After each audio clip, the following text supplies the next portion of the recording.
Good morning, everybody, and thank you for getting up early on this beautiful, beautiful morning and coming here in present, and also those that are online streaming. I know there's a large number. This lecture series is unique. There's not another one like it at our hospital, and it has been going for 22 years. And it was started by Diane and her family. They came to the Department of Surgery and asked us to start this program in memory of Jerry. Over the years, it's morphed. It was usually done with surgical entities and surgical topics. Then family medicine took it over, and it branched out to emergency psychiatry, to the problems within the hospital, which was great. And then I think 15 years ago, the foundation took over the reins and has helped us since that time, and it's been a huge, huge success. Now I'd like to introduce the man that's now running the foundation, CEO and President, Steve Harding, doing an exemplary job, and we thank you for this opportunity to continue this. Great.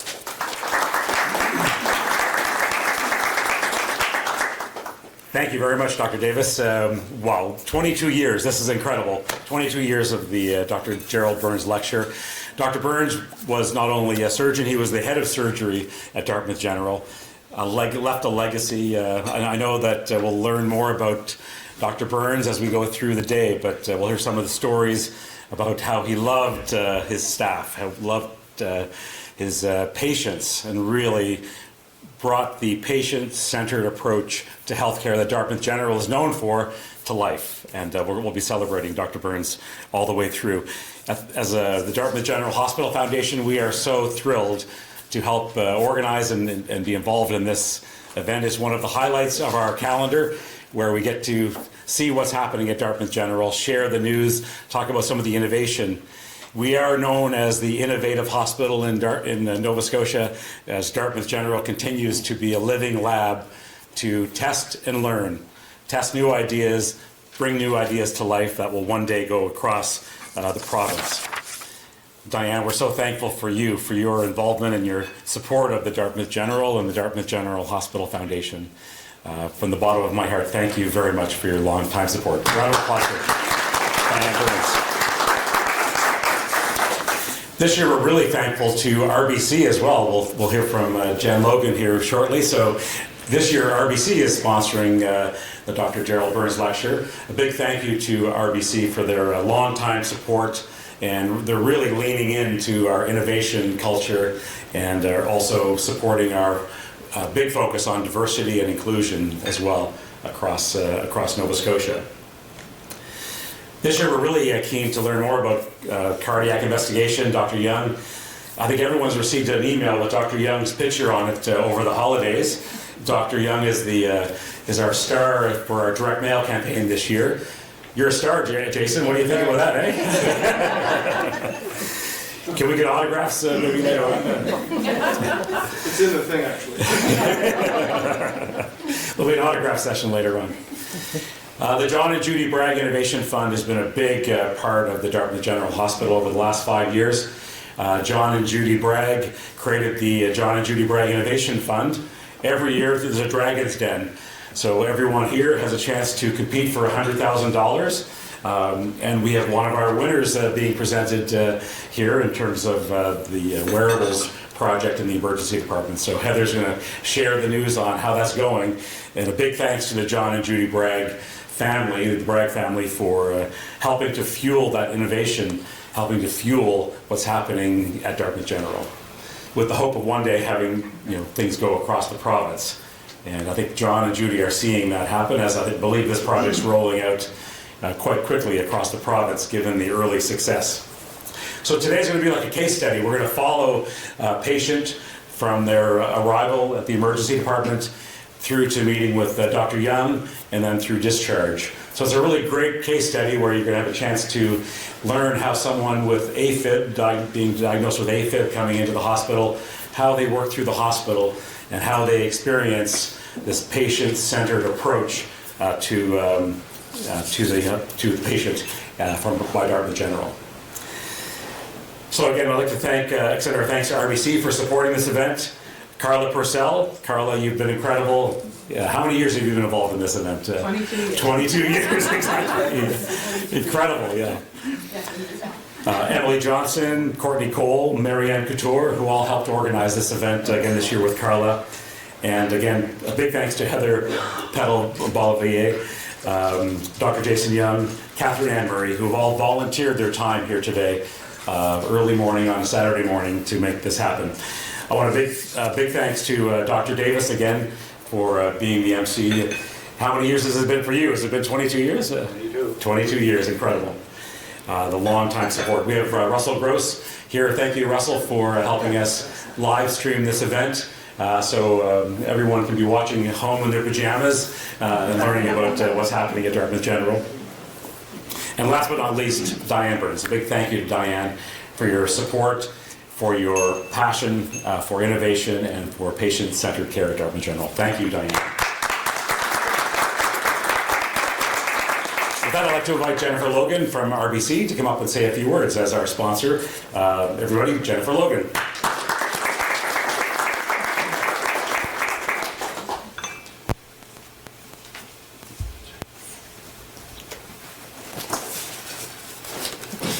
Notes out here. 1 second. Thank you so much for having me. I'm Jennifer Logan. My role at RBC is a relationship manager, commercial financial services, specializing in the not-for-profit sector. I'm also a proud member of our healthcare team. We are a group of financial experts across personal, business, and wealth banking, whose goal is to help medical and dental professionals with their financial goals throughout their careers. I'm delighted that Dartmouth General Hospital Foundation invited RBC to join Dr. Gerald Burns' lecture series. Thank you to Stephen and Carolyn for reaching out. It is always such a pleasure to work with you and your teams. It is our first time participating in this event, so on behalf of RBC, I want to thank the presenters and the organizers for doing such a great job. Last year, RBC invested $6 million across Canada to support our healthcare workers in Canadian hospitals. We did this because we know that healthcare continues to be one of the top 3 concerns facing Canadians. We saw an opportunity to contribute to the skills and training projects that help our frontline healthcare workers, all of you, feel more valued and prepared for the important work that you do. In Atlantic Canada, we are really proud to support this series and projects at the IWK, QE2, Cobequid Health Centre, and the Prince County Hospital and QEH in Prince Edward Island. In closing, I would like to take this opportunity to thank all of you from RBC for the work you do serving Canadians, or serving the healthcare needs of Nova Scotians. So thank you all so much, and I hope you have a wonderful day together.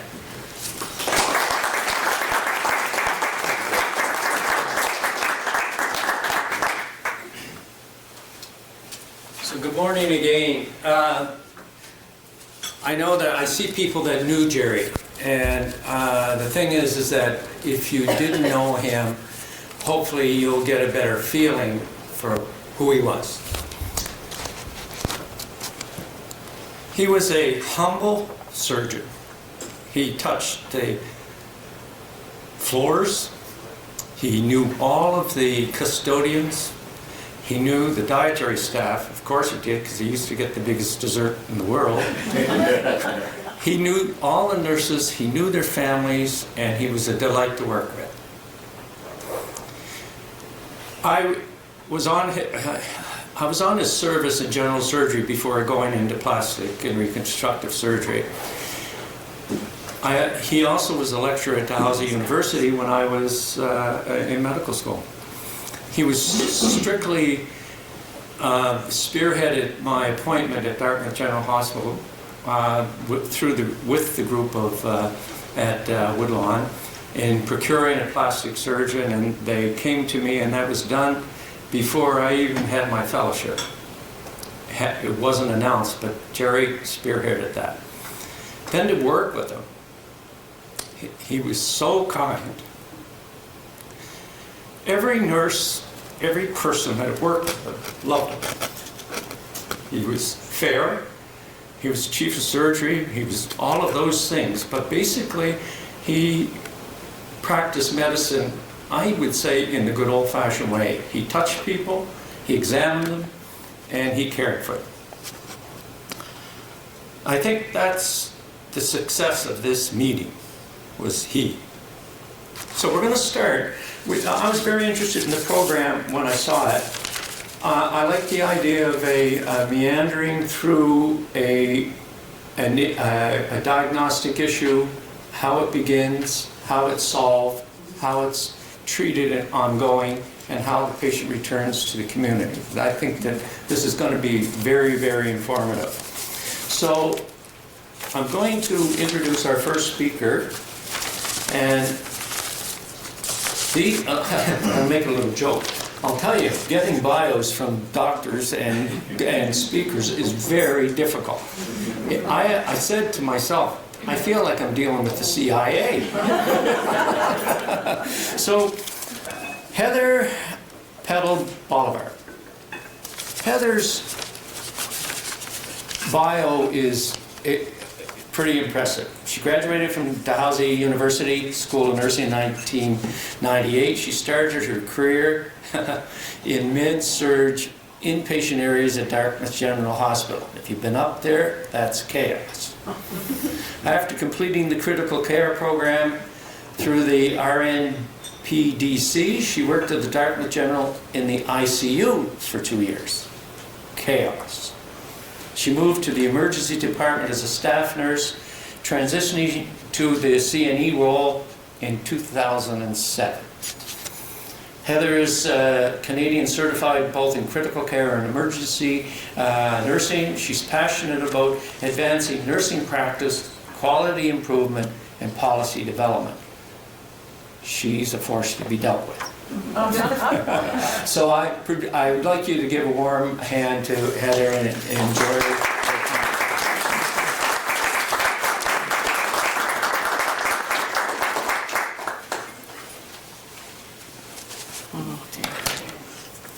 All right, good morning, everyone. Can you hear me okay? Perfect. I just want to say thank you, first of all, to the organizing committee and to the Dartmouth General Foundation for inviting me here to share some of the innovation that we've been working on in the emergency department. I tell everyone, I work with so many novice practitioners and new grads that I just tell everyone I'm old. And I'm old enough to have actually cared for Dr. Burns. Way back in the day, probably last millennium. But I was a very brand new nurse and the call bell rang and I knew it was Dr. Burns' room and I was very apprehensive to go in because I'm a new nurse and he's an important surgeon.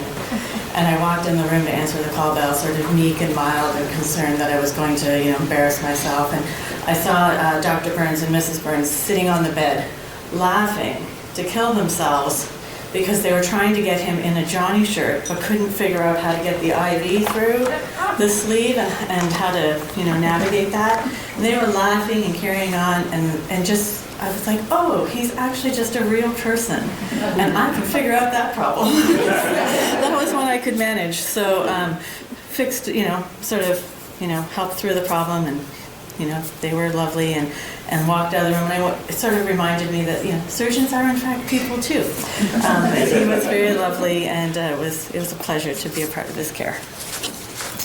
So I'm going to spend a little bit of time introducing you to some innovation that we've implemented in the emergency department.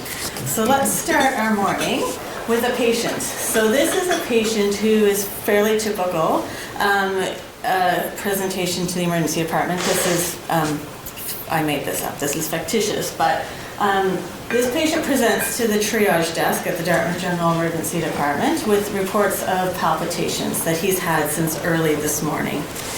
He's feeling weak, he has intermittent chest pain with the same. His heart rate is noticed to be quite variable in triage, from 120 to 150 beats per minute.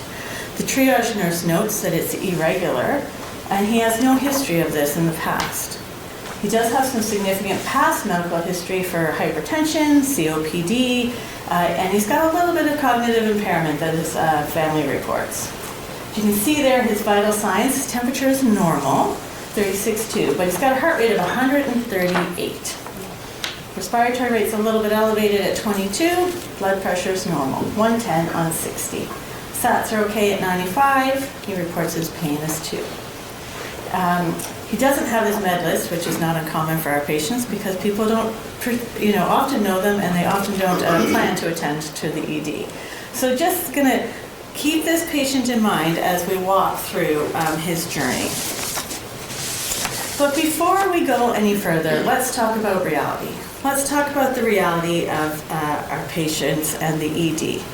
And while I would like to tell you that patients, that ED looks exactly like TV, in which we have staff waiting in the ambulance bay for the truck to arrive. We have, staff running down the hallway with stretchers like it's an Olympic sport. We have physicians calling out life-saving orders with authority. Consultants sitting at the desk waiting to spring into action at any moment. And empty beds waiting to be filled. That is not our reality. That is the ED of an imaginative story writer in Hollywood. Our reality, in fact, is crowded waiting rooms, ambulances in the hallway, long waits, and patient frustration.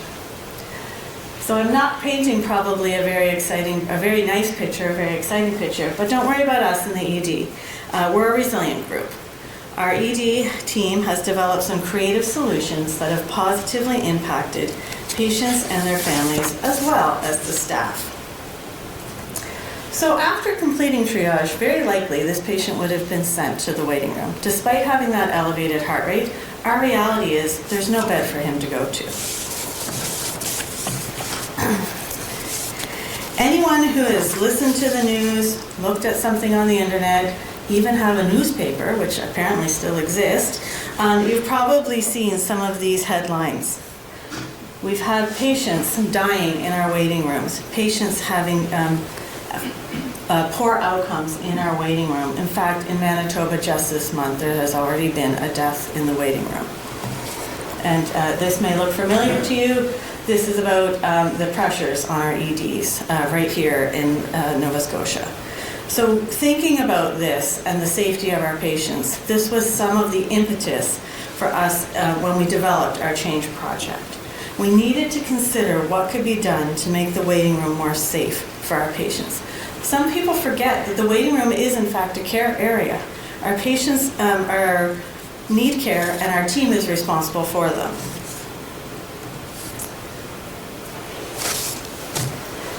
When we think about triage, in my opinion, it's one of the most important aspects of emergency care. We use the CTAS guidelines.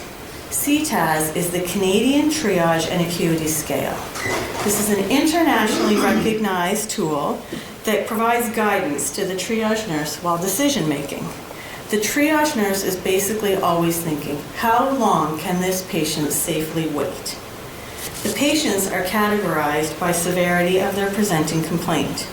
A CTAS level 1 is basically a resuscitation. You'll be pleased to know these patients do not wait. They get in right away. They mostly arrive by EHS, but sometimes they do walk in or we pull them in from vehicles or whatever. These patients don't wait, so we're not worried about the CTAS ones.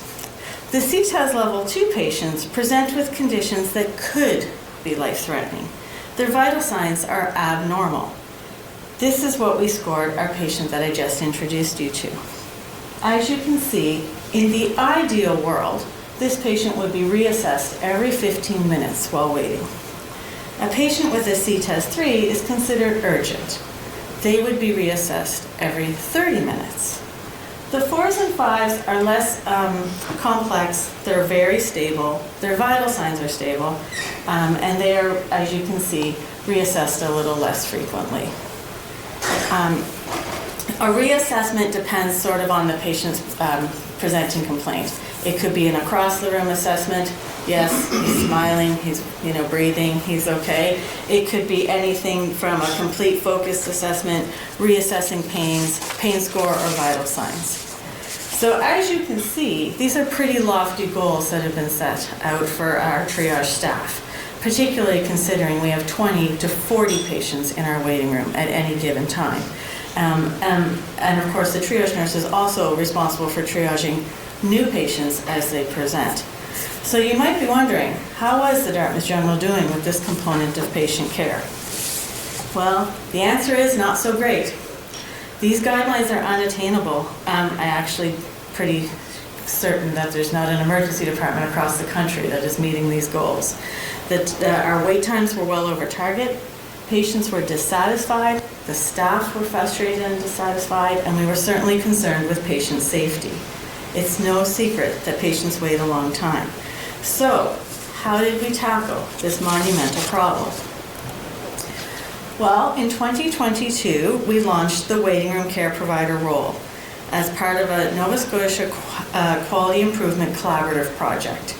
In this role, one of the team members from the ED, an RN, an LPN, or an ACP were assigned to support care and reassessments of the patients in the waiting room.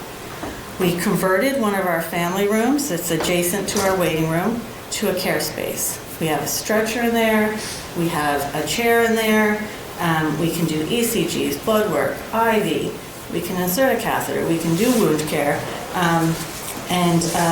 but we focused mostly on reassessments. Our reassessment rate before we implemented this project was less than 3 reassessments completed in a 12-hour period. Remember those guidelines. We were supposed to be reassessing patients every 15 minutes, so clearly we weren't doing a great job. However, after the implementation of this project, our reassessment rate went up by 700%, which I think you could all agree is pretty significant improvement. We also were able to decrease our time to lab testing by 60 minutes because the labs could be initiated from the waiting room. And our patients who return to the ED to get treatment for cellulitis who require IV antibiotics, we were able to cut their length of stay in half. So some pretty significant changes for patients who were waiting. I'm pleased to say that this project actually won a 2023 Quality Award at the Central Zone Quality Summit and is being implemented as a standard role across the province. But we weren't done. We weren't satisfied with just this. We were constantly reevaluating the project and looking at how can we support our patients more in a safer manner. And one of the gaps that we recognized was that patients who were waiting with increased acuity, whether they were waiting because of access block, overcrowding, all the things that you hear in the news, they were still waiting, and we knew that they needed an increased level of monitoring. And so that led to phase 2 of this project.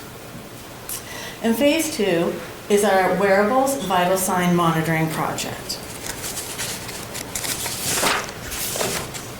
So, you may be wondering, you may not be wondering.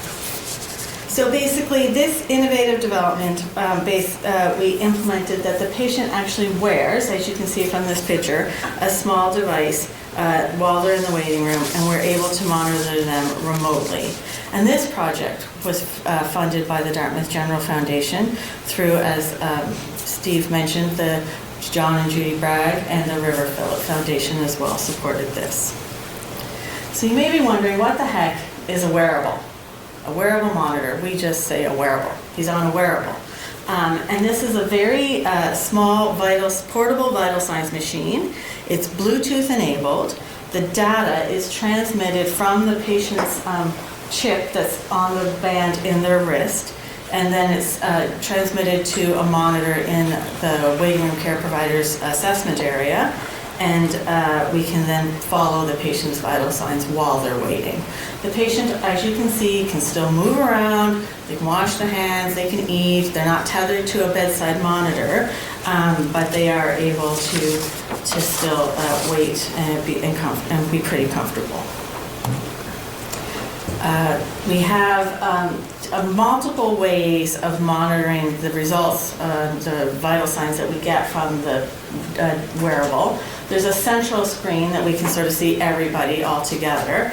And then we have I think we have 4 portable phones that the team can carry. So while they're out in the waiting room assessing a patient, if something alarms, they're able to then attend to the alarm, or if they're helping a patient, in the waiting room, they always have access to it. And because, of course, people get tied up, people need to go to break, there's multiple people carrying the phone, so that the patient is being monitored by multiple people remotely, and of course by the waiting room care provider physically in the waiting room. There is an inclusion criteria for this project. When applying a wearable, as I said, we wanted to hone in on the patients who were most at risk. So we didn't expect to have a large volume of these patients, but we did expect that we would hone in on those ones who are most at risk. You can see here that our average daily use is variable. Like any project, we've had our ups and downs.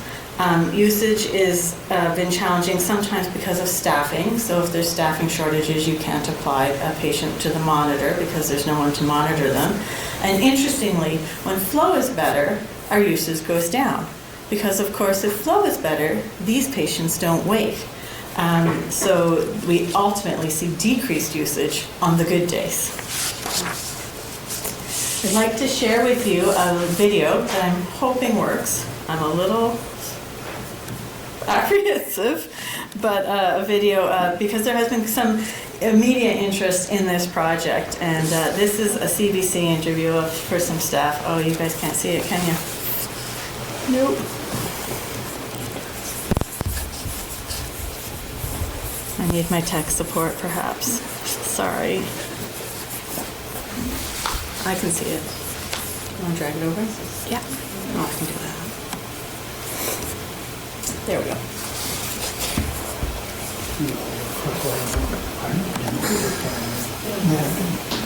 This new wearable, what's your name? How old are you? You can trust me.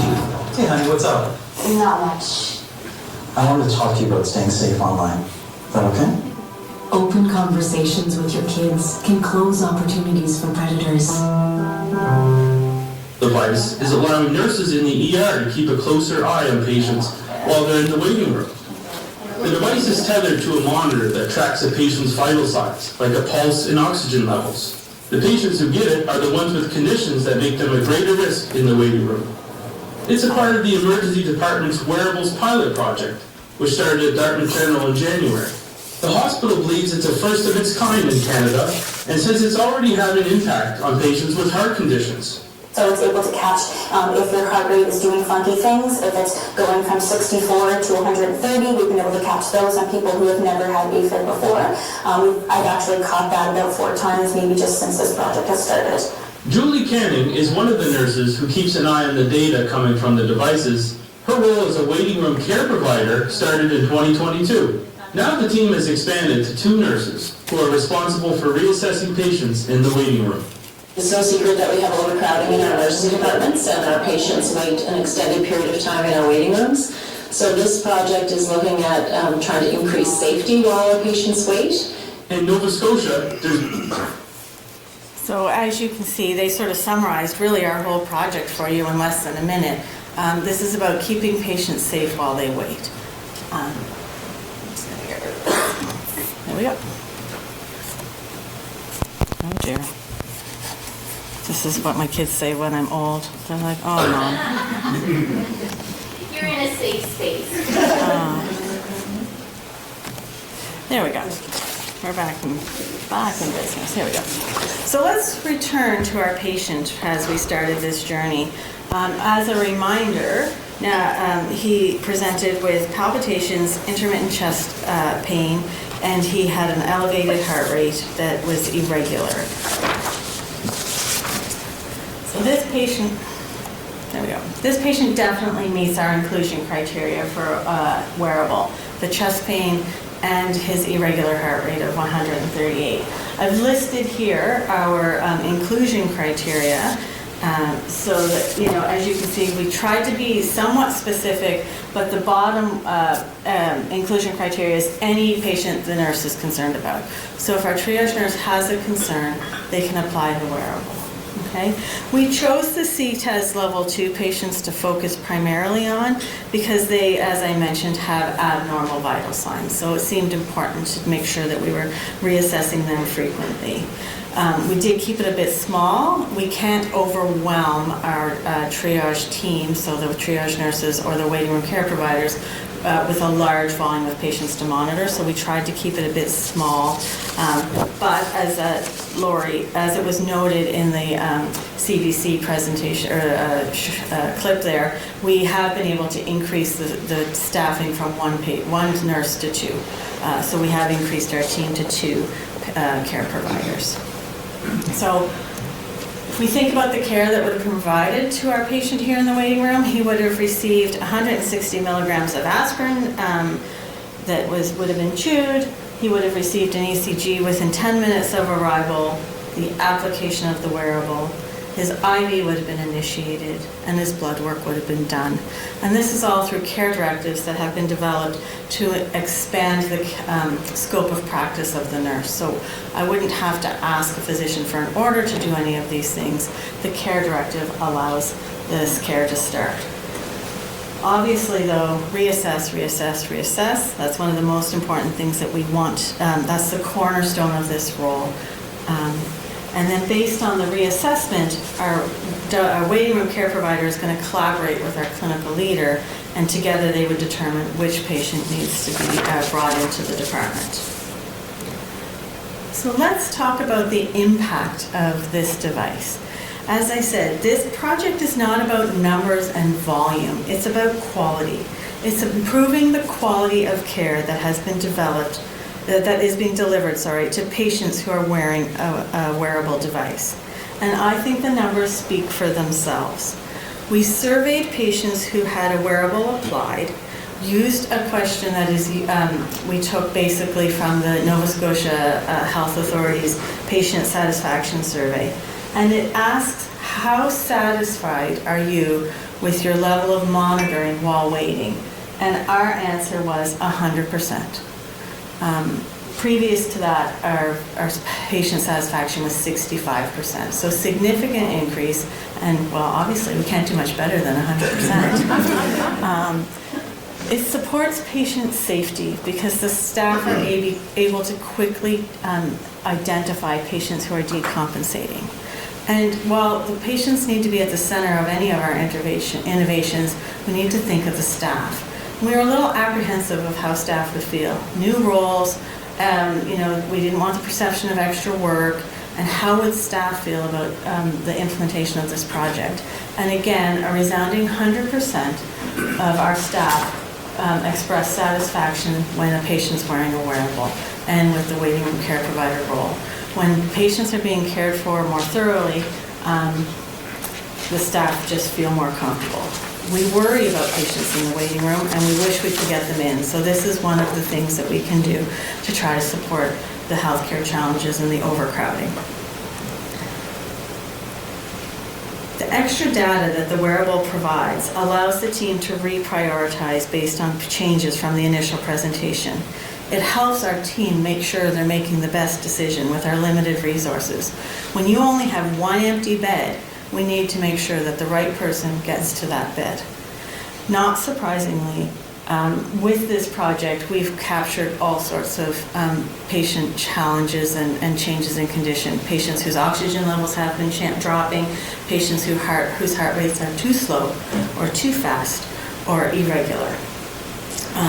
We, in fact, have one patient who was so happy to have been wearing a wearable. He had presented to our emergency department with a sensation of palpitations multiple times. And because it was intermittent, we were never able to capture it. So no one knew exactly what was going on. So finally, after multiple visits, a wearable was applied. We're monitoring his care. They started to see the change in heart rate, quickly got his ECG, finally captured the problem, and now we're on a pathway to treatment. Another positive outcome of this is that we're also able to offload some of the patients who come to us by EHS. It's a provincial mandate that we try to offload patients to our waiting room. And so this allowed us to increase the volume of patients that were offloaded from EHS to the waiting room. And the benefit of that is that it sends the trucks back to the community, back to supporting the community instead of standing in our hallways for hours and hours. So we've had lots of valuable impacts of this. From a spread and scale perspective, I think that we could see wearables in all sorts of clinical areas. While we do need to ensure that the patients remain at the center of our care, you could see this in an inpatient area, in some of our non-traditional care spaces, overflow hallways, those type of things. Some of our clinics could benefit from this. We've had interest across the country in this project, and actually our director will be presenting to the UK next week, sharing some of the successes of this project. And if I just may brag on behalf of the ED team, we also won a quality award in 2023 for this work.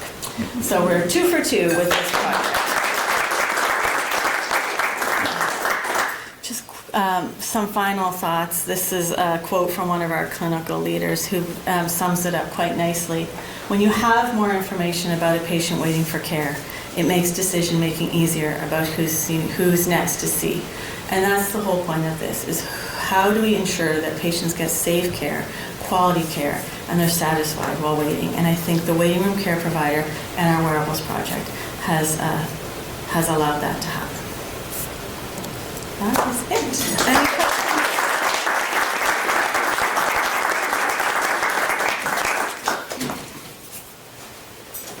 Any questions?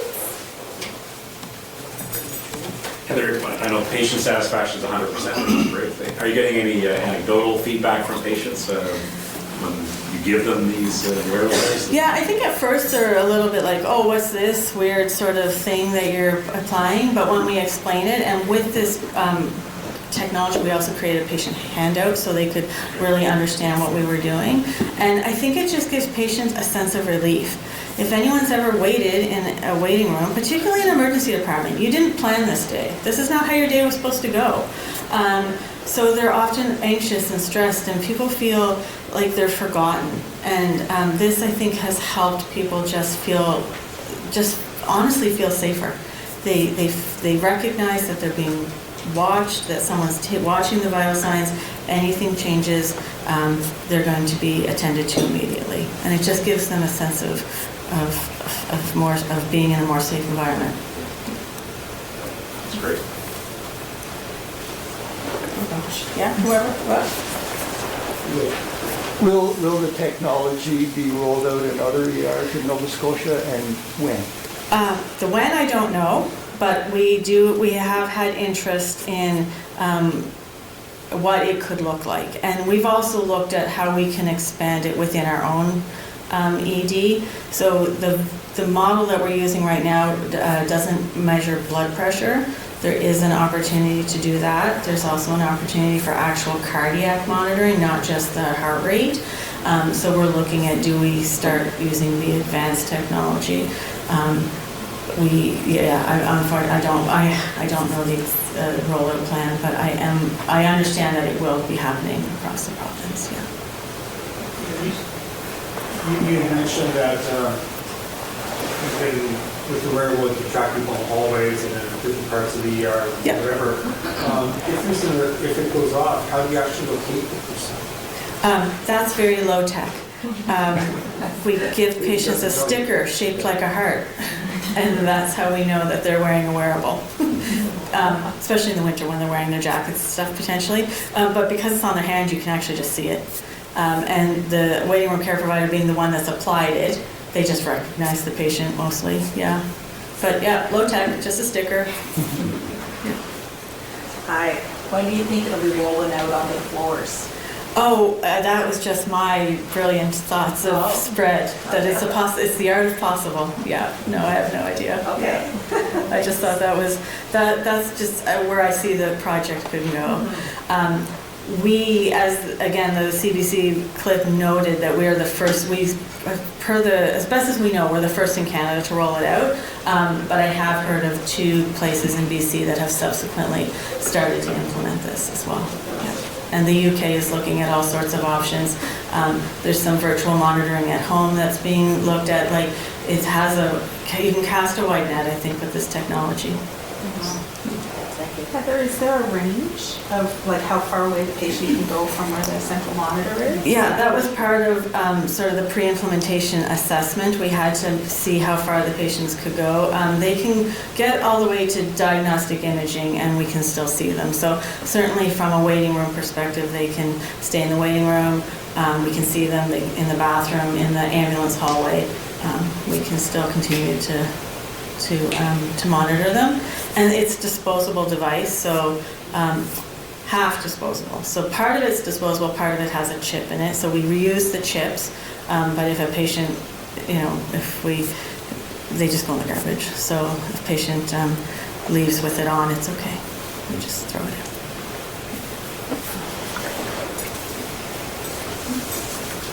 Thank you. One more question. Oh, sorry. How did you learn of this? Where did you find out about this?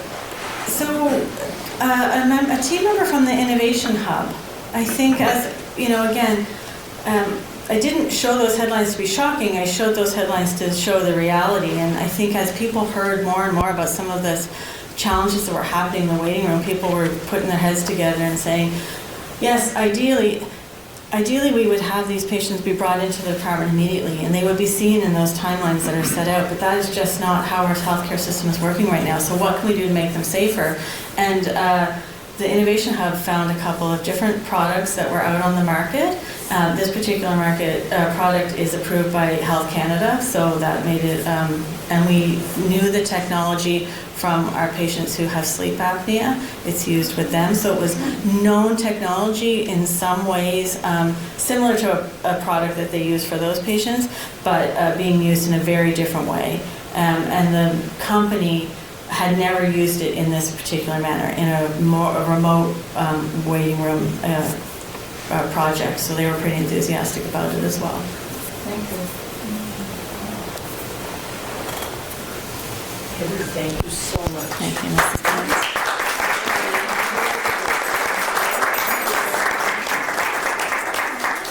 Thank you.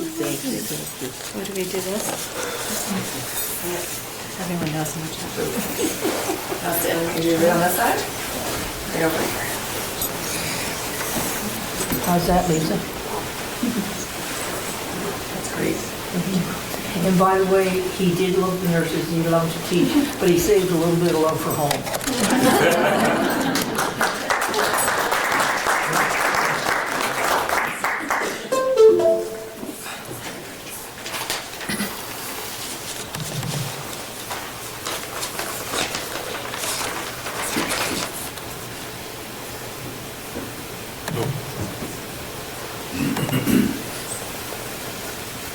Heather, that was an awesome presentation and so professionally delivered. I really enjoyed it.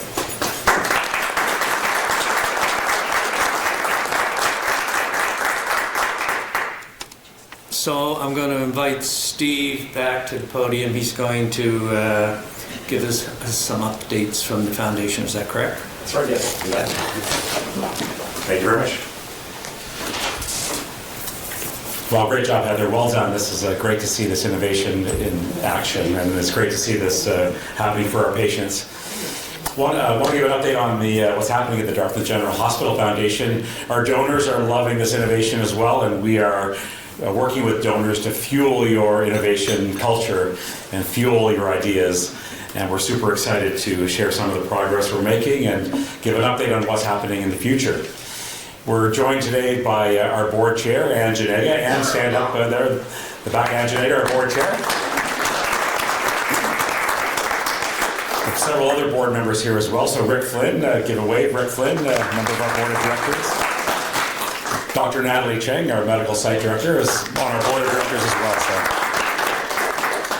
So our board really loves investing in professional development. We're one of the few foundations, I think, in the province that actually allocate money for staff to do professional development. And through quarterly funding, Natalie gets lots of requests for quarterly funding, professional development. And Dr. Chen came to our last board meeting in November and said that we are growing. We've grown from, 900 staff 6 years ago to over 1,300 staff now. So the demand is higher. So she's asked us to double the amount of quarterly funding for professional development, and the board approved that motion. So you have twice as much funding for professional development, so please use it. Everyone across the hospital, please submit your request for professional development. Great news. And this is an example, today's an example of this professional development, that let's share the learning and share what's happening across Dartmouth General, but also across Nova Scotia. And now we're hitting UK as well, the UK, which is incredible. We also joined a couple of our campaign cabinet members. You see the Lead On campaign. Our campaign was to raise $15 million to fund this next wave of innovation at Dartmouth General. Mr. Al McPhee is our campaign chair. Stand up, Al. Mary McPhee as well. Al has been a great leader as our campaign chair. We also are joined by Jack and Anita McKinnon, members of our campaign cabinet. Give a wave, Jack and Anita. So our goal is 15 million. We've raised 15.8 million already, 8 months ahead of schedule. So donors have really stepped up in a big way. And we have Carolyn Marshall there. Wave. Carolyn's our campaign director for the Lead On campaign. Fantastic. We have Tina Murphy beside Carolyn there, communications and marketing. And Lisa Cuttrell here, our manager of stewardship and impact, showing donor impact. And Marianne Couture, our event lead, back beside Russell as well. So thanks to all of our team members for doing great work. So I want to give a couple of highlights in terms of what's been funded. Big thank you to the J&W Murphy Foundation, a $3 million gift, our lead donor to the Lead On campaign. They've been funding a lot of these initiatives, which is incredible. And also the River Phillip Foundation, as Heather mentioned, the John and Judy Bragg Innovation Fund, really leaning in to this innovation culture here at Dartmouth General. So a big kudos to our donors. A round of applause for those, our lead donors. So some big things happening. As you know, we've opened our first ever MRI. So we have a brand new state-of-the-art MRI at Dartmouth General. We've been lobbying government.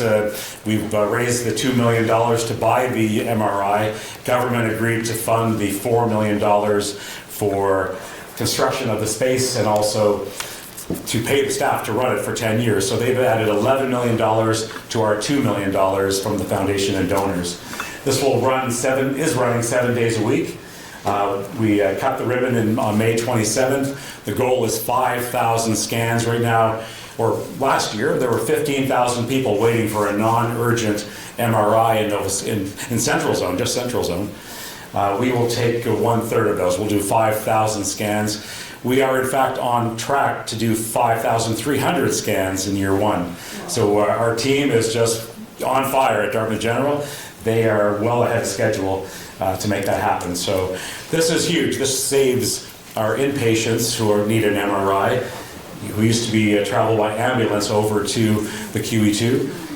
Dr. Pittman yesterday gave us an update that since May 27th, we've saved 350 of our inpatients from being transported over. At $2,000 a trip by ambulance, that's over $700,000 in savings right there already. So this business case is huge. So it's running 7 days a week and really being well received by our patients. It has the orthopedic package. It has the prostate package as well for prostate cancer diagnosis. This is a great addition to our hospital. Steve, can I ask a question? Absolutely. Can you go back? Sure, yeah. What's the thing on the ceiling? Oh, good point. This is so as the patient's head is looking up at the ceiling, they've added this sky. It's a view of the sky. It's not real sky, but it's so people can be seeing sky. which is nice, yeah. Good question, Carla. We actually did have to cut a hole in the roof, and as you see, it's a 25,000-pound MRI. So the Cherubini crane lowered the MRI through the roof on a jacket. Anita, you were there, and Al was there. It was a very cold day in December 22nd, but a great gift. And the ribbon cutting, we had lots of great coverage, great success story. Here we have the orthopedic robot. So Dr. Jennifer Layton came to the foundation, again, driving innovation, asked the foundation to support her acquisition of the Mako, Stryker Mako robot, orthopedic robot. She was trained on using this in New Jersey. She came with a great proposal, a $1.6 million request to buy the robot, plus a $600,000 academic research partnership with Dalhousie's Faculty of Medicine, the Faculty of Computer Science, and the Department of Biomedical Engineering at Dalhousie. So the foundation made the decision, kudos to our foundation board, made the decision to buy the robot immediately and would fundraise in parallel, just to get this into Dr. Jennifer Layton's hands. Thanks to that, she was able to she presented at last year's Dr. Burns lecture. We did the first robot-assisted hip replacement in Canada, here at Dartmouth General. Incredible. Now she's gone on to even another accolade, or several other accolades, where she's now done over 550 of these orthopedic robotic surgeries, the most in Canada. #1 in Canada for orthopedic robotic surgeries. And many of those are same-day surgeries, which now ranks us as #1 in Canada for same-day orthopedic surgeries in total. Wow. Incredible. #1 in Canada. Incredible. Our center is also #1 in Nova Scotia. We do more hip and knee replacements than any other hospital in Nova Scotia, so total hip and total knee replacements, which is incredible. A big thanks to the River Phillip Foundation. They have funded $1 million Orthopedic Impact Action Fund, which has really provided over this year incredible funding to improve the number of surgeries, to get rid of backlogs, to get rid of red tape or issues that are causing delays in getting patients in to see Dr. Layton. We now have 3 of our orthopedic surgeons are trained on using the orthopedic robot, and we're super excited about the future of this program. So a big kudos to all of our donors who supported this. We also have the Fred Smithers Cold Therapy Lending Program, Fred Smithers Center for Orthopedic Care. Fred, for people who don't have health insurance or can't afford cold therapy, he's offered a cold therapy free lending program at Souls in Motion.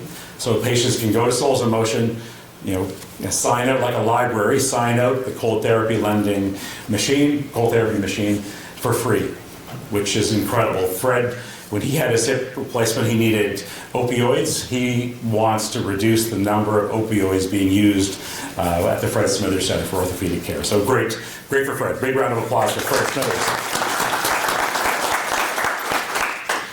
Leading into that, the foundation had a great application to the John and Judy Bragg Orthopedic Impact Fund on an app that Dr. Jennifer Layton is working with Dr. Emily Johnson on creating this app to allow patients to understand their pain tolerance. So hip and knee replacement patients are onboarded onto this app. This app will coach them through pain management with the goal to reduce the use of opioids across all of the Fred Smithers Center for Orthopedic Care. This is just being launched now. I think Dr. Jennifer Layton said yesterday she's enrolled about 10 patients into this app so far. It's been supported by InnovaCorp in Nova Scotia as well. So we're hoping this could possibly roll out across the country as well. Another great initiative funded by the River Phillip Foundation. The Deanne Reeve Pelvic Health Suite, we were in a tour yesterday. Many of our campaign cabinet members have been here. This is going to be a first in Atlantic Canada. Dr. Scott Maudsley is leading the charge along with our urologists, Dr. John Duplessis and Dr. John Moore. This is going to be a first. This will be a game changer. Basically, in the outpatient department on the 3rd corridor, we'll be creating a pelvic health suite for women's health care, gynecological care, and also urology. And Dr. Duplessis, who spoke at last year's Dr. Burns lecture as well, and Dr. Moore, when they were in the U.S., Dr. Duplessis was at MD Anderson in Texas. Dr. Moore was at the Mayo Clinic in Arizona. In the US, they did a lot of their procedures they're doing today currently in the endoscopy suite. They do there in the outpatient center, in an outpatient environment. So they said, can we do that here at Dartmouth General? So they received approval, business case approval, and so many of their procedures will be done in an outpatient setting where what would take maybe half a day to get scrubbed into the endoscopy suite can be done in 15 minutes for a patient in the outpatient center. Same for women's health as well. Many of these procedures are being done in the operating room. These can be done in an outpatient setting in 30 minutes. So imagine someone being prepped to go into the OR. Could take a day of a patient's life. They can be done in 30 minutes. This is going to be transformational. It will offer a 750% increase in patient volume for urology procedures. Women as well will also be face-to-face with the doctor and will receive their results immediately. So they won't have to wait until they come out of the OR. They'll know right away the status of their condition. This is going to be great, yes. Big win. A big thanks to Rob Steele, Steele Automotive, and the Orchid Gala, who've made this Deanne Reed Pelvic Health Suite possible.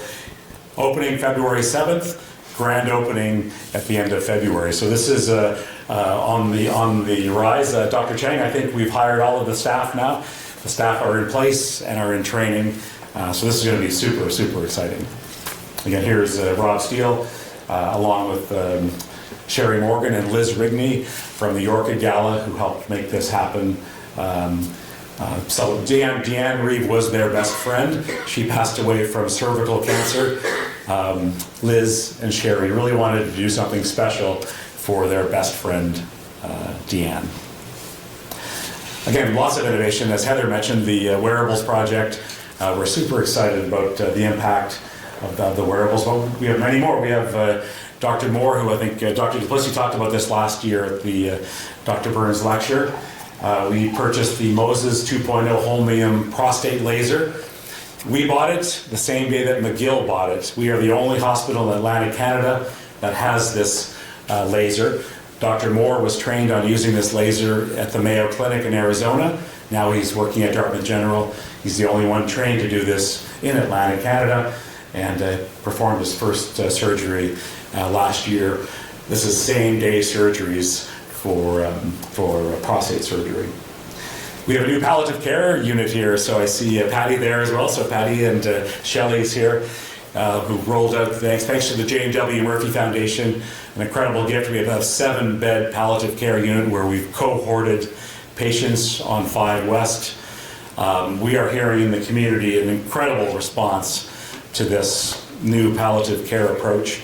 I think we're seeing a great productivity improvement. Patient flow is better, and the patient experience, dying with dignity, is really important to families as it is to everybody. This has been a game changer, thanks to the Jane W. Murphy Foundation. Thanks to the Radiothon last year, we are now home to the first ever digital pathology system in Nova Scotia, allowing for digital pathology to be done remotely. So surgeons who are waiting for advice from pathology in terms of margins, this can be done remotely now in many cases, not all cases, but many cases, and can be done faster while patients are in the operating room. And as Heather mentioned, we're the first hospital in Canada to do the emergency department vital signs monitoring project, thanks to the River Phillip Foundation. Rick, to answer your question, I think Karen Oldfield has identified 10 hospitals that it's rolling out to immediately. I'm not sure which hospital. Probably the 10 regional hospitals will be rolling out to ASAP. More innovation happening here. It's incredible. We were the first hospital in Canada to do the GI Genius using artificial intelligence for our colonoscopies. Dr. Riley Stewart was at Harvard University. When he was at Harvard, he was using artificial intelligence to assist with his colonoscopies. He applied to the John and Judy Bragg Innovation Fund, was approved, and we were the first hospital in Canada to use the GI Genius artificial intelligence for colonoscopies. We talked about the first pelvic health suite in Atlanta, Canada. Last Friday, Dr. Robert Berger performed the first Barrett's esophagus surgery at Dartmouth General. First ever in Nova Scotia. He's the only surgeon doing this in Nova Scotia. Formerly, all of our patients in Atlanta, Canada had to go to Moncton to have this procedure done. Thanks to the lobster dinner last year. If anyone who went to the lobster dinner, you helped to make this happen. We were able to purchase the RFA laser, the radio frequency ablation laser, to get that into Dr. Berger's hands. And thanks to that support from donors, he did the first surgery of this kind in Nova Scotia, right here at Dartmouth General. Incredible. And here we have the lovebirds on the Charm Diamond love bench in the atrium. This is Bob and Nancy Van Wart. Nancy is a dialysis patient here at Dartmouth General. They made the decision to donate $1 million to fund innovative research related to kidney health and dialysis and kidney health innovation. Incredible gift last fall from Bob and Nancy, who do Holiday Magic on CTV in support of the Dartmouth General. This will fund a first of its kind research in North America. Dr. Karthik Tenankor, nephrologist, interim head of nephrology for Nova Scotia, is leading this research using VR technology, giving these patients in dialysis at the Dartmouth General VR virtual reality headsets where they can assess the impact of dialysis on the brain, and also providing patches, wearables, more wearables, Heather, wearables to track the impact of dialysis on the heart. This is going to be breakthrough research. First in North America, has never been done before. And it's starting in this, I think next week, first patients in dialysis get enrolled in this program. This is going to be incredible, and we'll be sharing these results across North America as well to other hospitals. This is over the next 5 years. Their gift is $1 million over 10 years. So this will lead to a second research study yet to be determined in years 6 to 10 that will be funded by the Bob and Nancy Van Wart family. So incredible innovation happening at Dartmouth General. Our donors love it. Keep up the great work. This innovation culture that everyone feels across every neighborhood in Dartmouth and in Halifax. So thanks everyone for your incredible support. The money is there. The donors are behind you. Keep the ideas flowing. Keep coming forward. We're super excited. So thank you very much, everyone.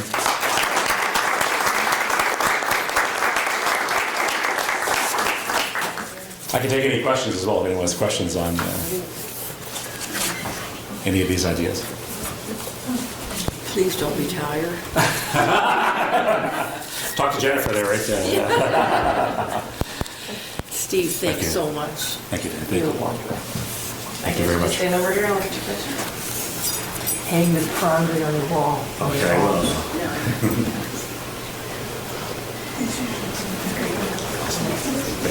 You're welcome. Thank you. So we're supposed to be starting Dr. Young's talk at this time, but we're scheduled for a break for 45 minutes. I've decreased that to 15, so we'll be back at 11 o'clock.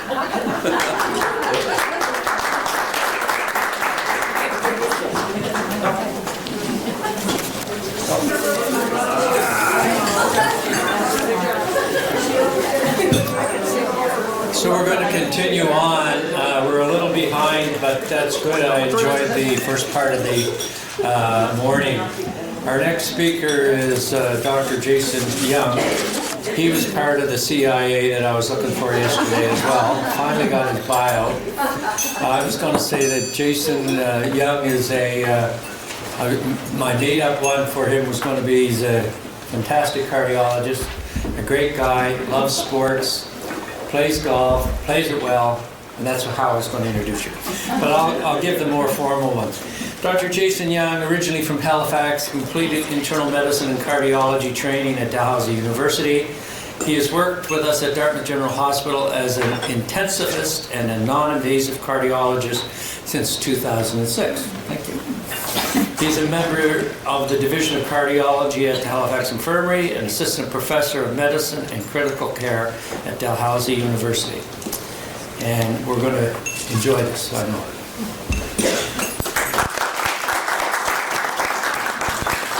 Thanks, George. Yeah, I identify as a golfer. I should have given a bio about my golf career. So this is a great day, and as George said, what a glorious, brisk winter morning. I was asked to go talk about atrial fibrillation, and so this is more of an educational talk. It's not going to be talking about much in terms of achievements and whatnot. It is targeted because there's a mix of attendees of healthcare workers and general public. So some people may find it too basic, and others might be like, I have no idea what he's talking about. But I've tried to put it together in a way that there's something for everyone. All right, so what is atrial? This is the overview of what I'm going to talk about. So just going to talk about, well, what is atrial fibrillation? I know some people know it very well in this room, so much to the point that they have it. And I guarantee everybody in this room knows somebody who has it. Like there's no way. If you don't, then you actually do. That you just don't know you do. And of course, for the healthcare workers, we deal with this very commonly. Talk a little about how patients present. Heather talked about it when they come to the emergency room, and that little news clip, the nurse had mentioned how they made a diagnosis of atrial fibrillation based on a wearable. So emergency room is a common place they present, but there's many other ways that they present. And talks with the foundation is very focused on the hospital. So a lot of this happens outside the hospital, like in family doctors' offices. My office, which happens to be in the hospital, but other cardiologists, their offices are outside the hospital. We'll talk a little bit about the risks of developing atrial fibrillation, and then, to some degree, the most important thing as a cardiologist is, how do you identify risks associated with atrial fibrillation? How do you minimize those risks? Because that's ultimately, I guess, my job. Then we'll just kind of summarize at the end and have some time for questions. I think we're actually quite ahead. I thought I was supposed to be, so we're quite ahead, so we're not late. George, you're doing a great job. You're so good. You don't even know it. George is on my golf team for the Hospital Foundation tournament, so he has to say nice things about my golf. We did win in 2021. Okay, so what is atrial fibrillation? Well, it's the most common abnormal heart rhythm in clinical practice. There's a pointer here, right? Oh, no pointer? Okay. Do we have a pointer? No pointer? You can use the mouse. Oh yeah, it's doing nothing. Oh, there it is. Oh, there it is. Where? Oh. Ran down the hall. Okay, so atrial. This is going to be a little tricky without a pointer. Okay, so atrial fibrillation is an abnormal heart rhythm. What you see on the left here is actually normal rhythm. We call it. So you can see this is normal ECG. We call that normal sinus rhythm. Oh, yeah, what's this? Oh, no. Laser pointer. Yeah, there you go. Woohoo! All right. I thought there'd be no cheering during my talk, but I'm cheering myself right now, so yeah. So perfect. So what you see here is this is so-called normal sinus rhythm, and it's called that because the sinoatrial node or sinus node is sort of what I call Mother Nature's pacemaker. And it's, for the healthcare workers in here, it's called the sinus node because it's located next to the coronary sinus, which is the vein that drains the coronary arteries away from the heart. So it's called that because it's located to another anatomical structure. So the sinus node is Mother Nature's pacemaker. So this determines, in a normal person, the rhythm or the rate of your heartbeat. So if your heart rate is 80 beats a minute, then 80 times a minute, this little yellow blob sends out an electrical impulse. And that electrical impulse, it causes the top chambers of the heart, called the atria, to contract, or in medical terms, depolarize. And when they contract, they kind of prime the bottom chambers, or the ventricles, the main pumping chambers of the heart, to they prime them with blood, because then what happens is that the electrical signal travels to those chambers, and then they contract or depolarize. And the old love dub is a real thing. So you get the top chambers, they prime the bottom chambers, and then they pump blood to the rest of the body. And for, again, the healthcare workers in here, you'll all know this, that the P wave represents the atria contracting. or depolarizing. The QRS, or the big complex here, that is depolarization of the ventricles, the main pumping chambers. And this little so-called T wave represents the relaxation or the repolarization of the ventricles. So that's the normal electrical activation of the heart. Now, in atrial fibrillation, it's electrical chaos in the atria. And the word fibrillation is very interesting because when, like the word fibrillation, it actually sounds what it looks like.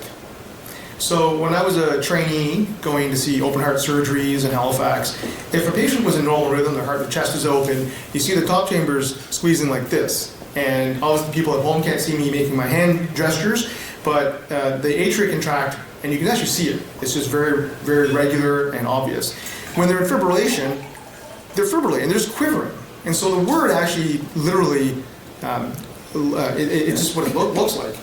And what the cause of that is that the sinus node loses control of the atria, and you get this kind of electrical chaos. What happens is you get extra beats from what are called the pulmonary veins. The pulmonary veins are the vessels that take the blood from the lungs to the left atrium after the blood has picked up oxygen and is ready to be recycled. And you get these extra beats. Extra beats are very common. I think everybody has those. You feel a little skip beat in your chest. The skip beats are actually extra beats, and they often come from these chambers called the pulmonary veins, and those extra beats make their way to the left atrium. In most people, you just feel skip beat, that's it, it's over and gone. In some lucky individuals, it can cause atrial fibrillation. And so you get this extra beat that comes from here, goes to the atria, and if it's just timed perfectly, it causes electrical chaos in the atria. And what happens is you get this like electrical storm in the top chambers, and the atria start contracting or depolarizing at about 300 to 400 beats a minute. And some of those make their way to the bottom chambers. So the consequence is that the bottom chambers get a lot of signals, and it's irregular. So you get often a fast rhythm, but sort of the sine qua non of atrial fibrillation is an irregular rhythm. So how do we diagnose atrial fibrillation? This is off of Google. This is literally the best picture I could get. I know there's nothing wrong with it at all. I'm not making any comments, but it's shocking. Like, and I asked AI to make something, and it was like some beautiful man like in a bed, like with a gown on, and it was like nurse, and it was just like I didn't use that. Anyway, it was somewhat disappointing. But I did get a cat playing hockey for my kids.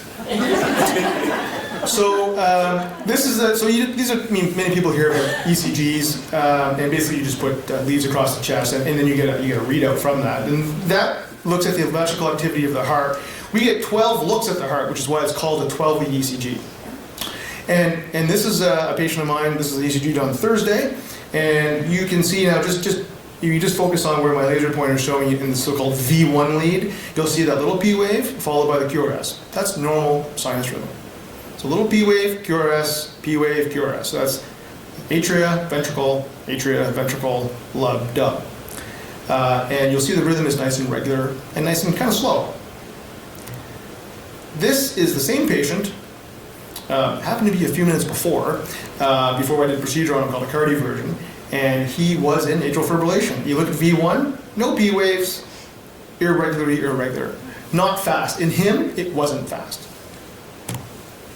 So there are different types of atrial fibrillation. There's paroxysmal, and these ones are kind of shorter. They typically last less than 24 hours, and they kind of come and go on their own. If they last more than 24 hours and up to 7 days, we kind of call those persistent episodes. And these ones are often more problematic for patients because they don't go back on their own. They often come into the emergency room, both the paroxysmal and persistent. Those are more annoying for the patients in terms of symptoms. And then we've got so-called permanent atrial fibrillation or chronic atrial fibrillation. And this basically means that you're in it for good. These patients often don't have any symptoms at all. So how do they show up? Well, Heather's shown that emergency room is definitely a place where they show up.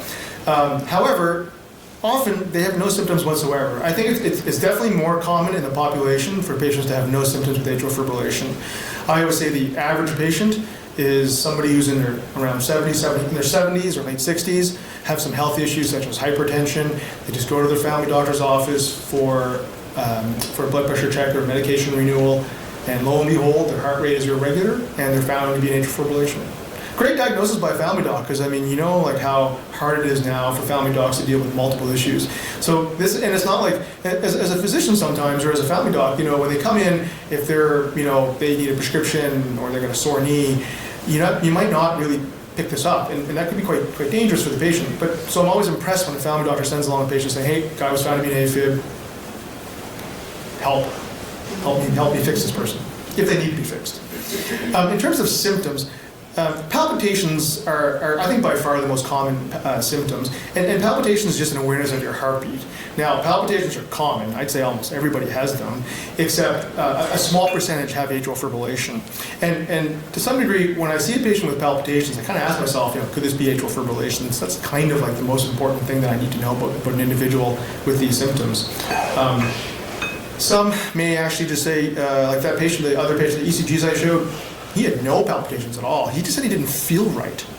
And so I think he went into atrial fibrillation, didn't have the typical symptoms, so no one thought to check for it, just didn't feel right. But eventually someone did an ECG and he was found to be atrial fibrillation.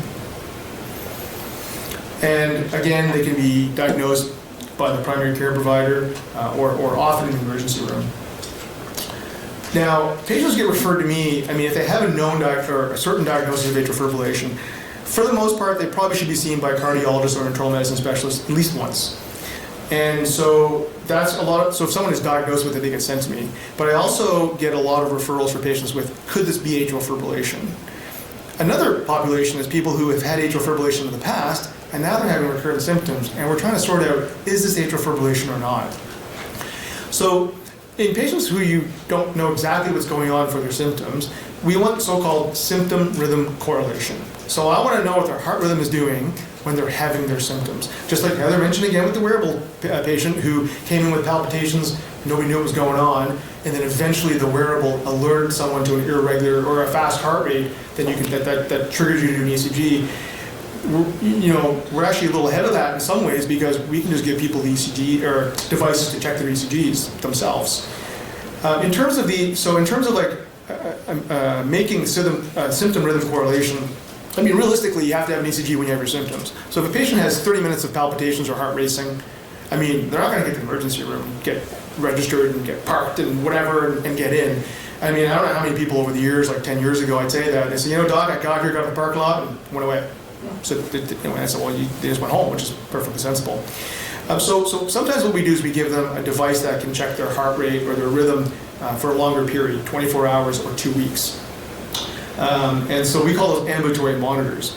But in the last probably, 5 or 6 years, there's been a revolution in terms of symptom rhythm correlation, and that's with personal EKG devices patients can just buy themselves. And I mean, people probably have them in the room right now. Who has an Apple Watch here?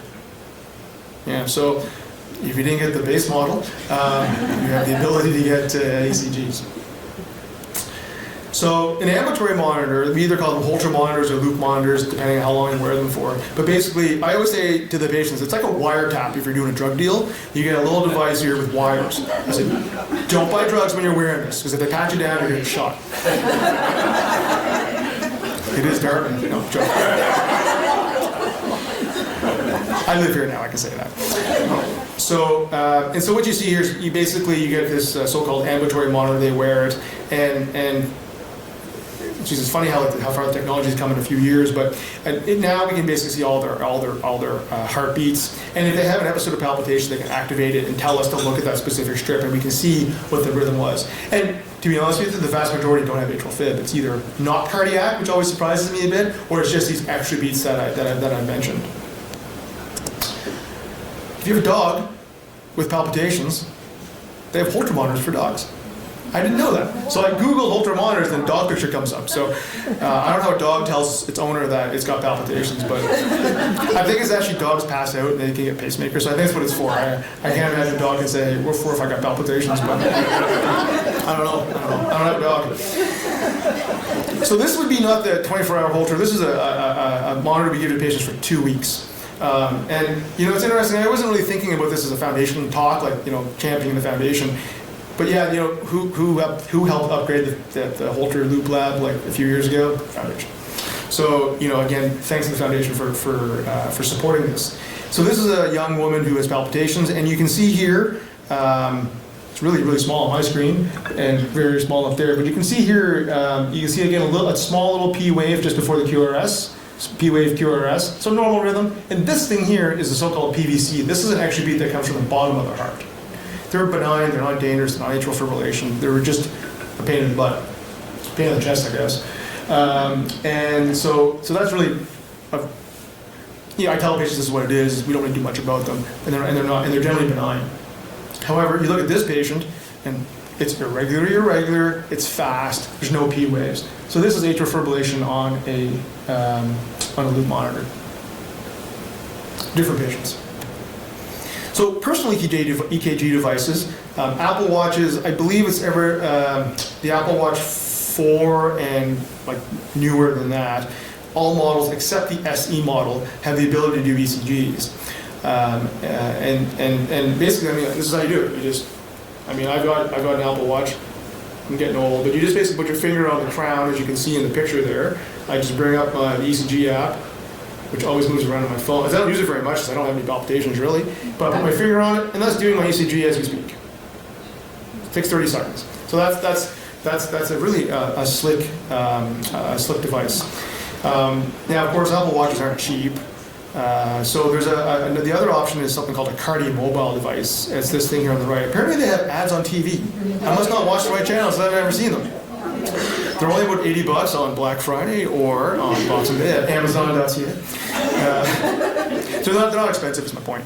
I think at most they're maybe $90 or $100. And what you do is there's this device here. You have to connect it to a smartphone. It doesn't have to be an Apple phone. That's probably the major benefit, and they're a lot cheaper. And you can connect it to a Samsung phone or an Android phone, and you get very similar data. The downside is that this is on your watch, this is on your wrist, it's charged, it's ready to go, you have it with you. This kind of thing sometimes, especially, not to be sexist, but guys aren't good at bringing things with them, so they don't have like a little bag to put this in. They have like a wallet-sized one now, so there actually they've recognized that, they've got alternatives. But it's just one of those things where if you don't use it for 6 months, the battery's dead, you get to use it. So, but at the same time, it's inexpensive, and it is extremely useful.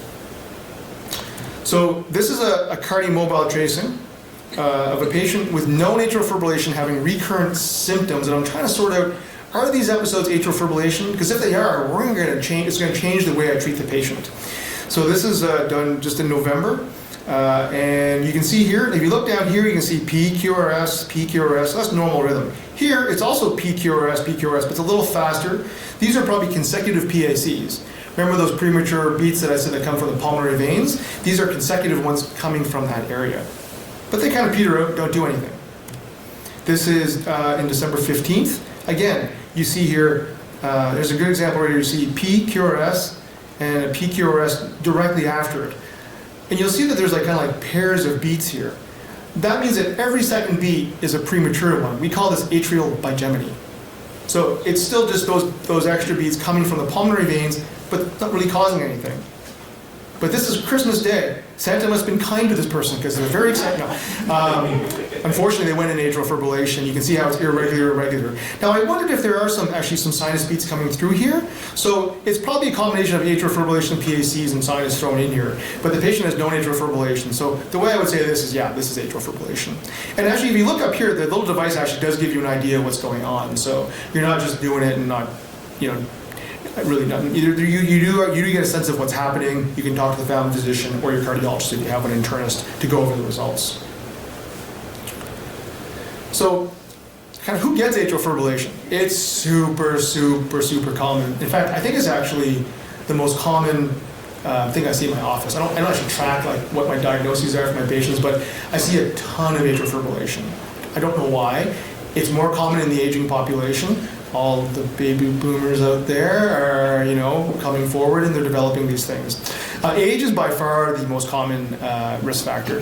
They even say I think it's over 30% of people over 65 at some point will have atrial fibrillation. That's how common this is. Hypertension is another well-known risk factor. Kind of excessive alcohol use, can't put a number on it, but definitely alcohol is a ton of health issues, and we see a lot of cardiac disease related to alcohol use. Sleep apnea, super common, as is obesity. Hyperthyroidism is something we learn in medical school that can cause atrial fibrillation. It's kind of like if you get a patient with atrial fibrillation, you must check them for thyroid disease. It's so rare, it's unreal. I think I've seen 2 of the thousands of patients I've seen with atrial fibrillation. And they didn't present with atrial fibrillation. They came in with hyperthyroidism.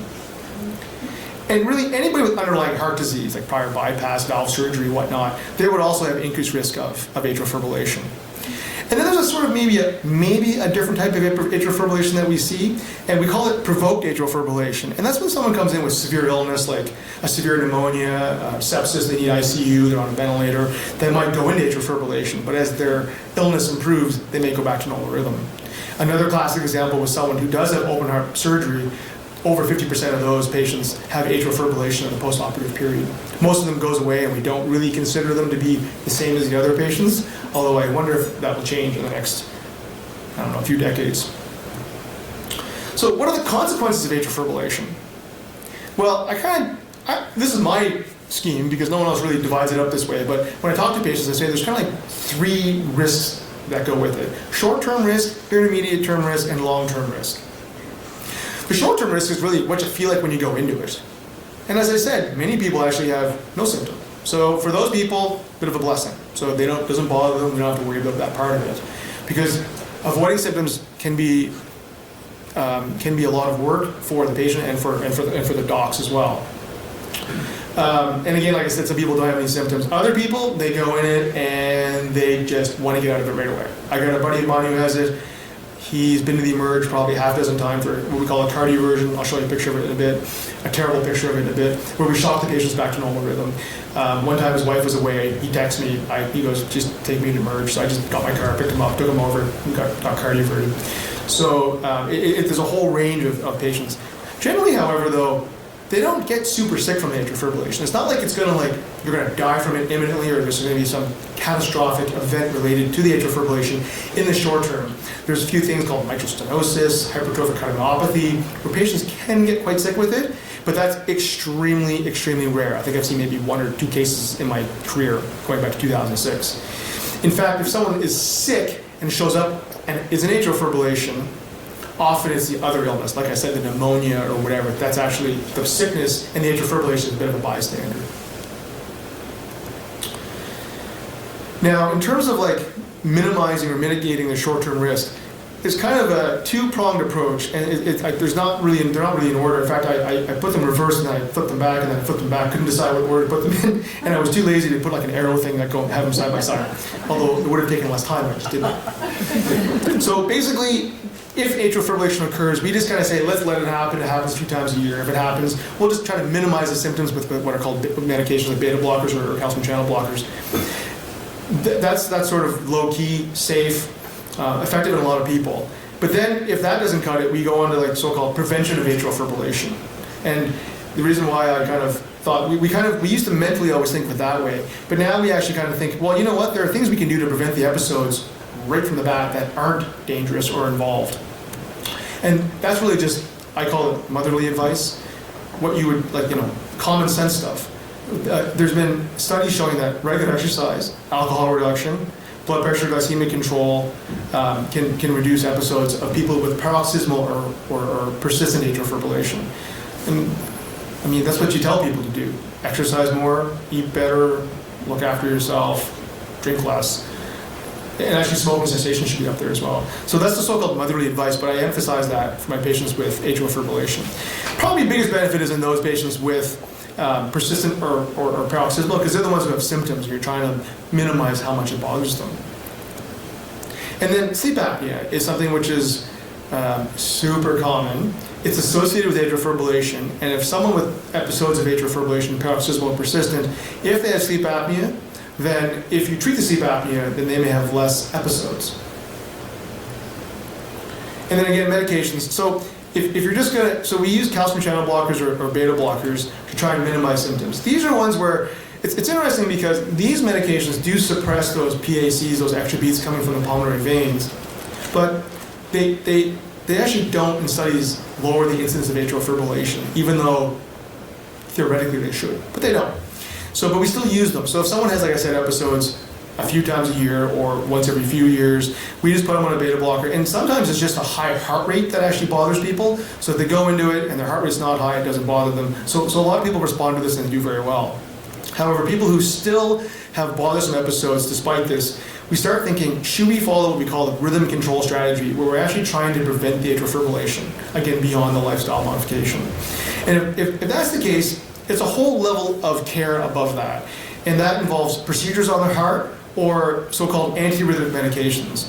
These antiarrhythmics, these are the typical ones, they're called flecainide, propafenone, and amiodarone. I'm not going to get the details of them, but they all have some risk. These drugs really, they have some risk, but they're really minor, extremely, very small risk, very safe drugs. These have a little higher risk. Nancy McDonald, I'm sure some people here know Nancy. Nancy, worked at Dartmouth for a long time. She's retired, she's lovely. Last time I saw her was at Ashburn, funny enough. She's a golfer. Exactly, yeah, she is.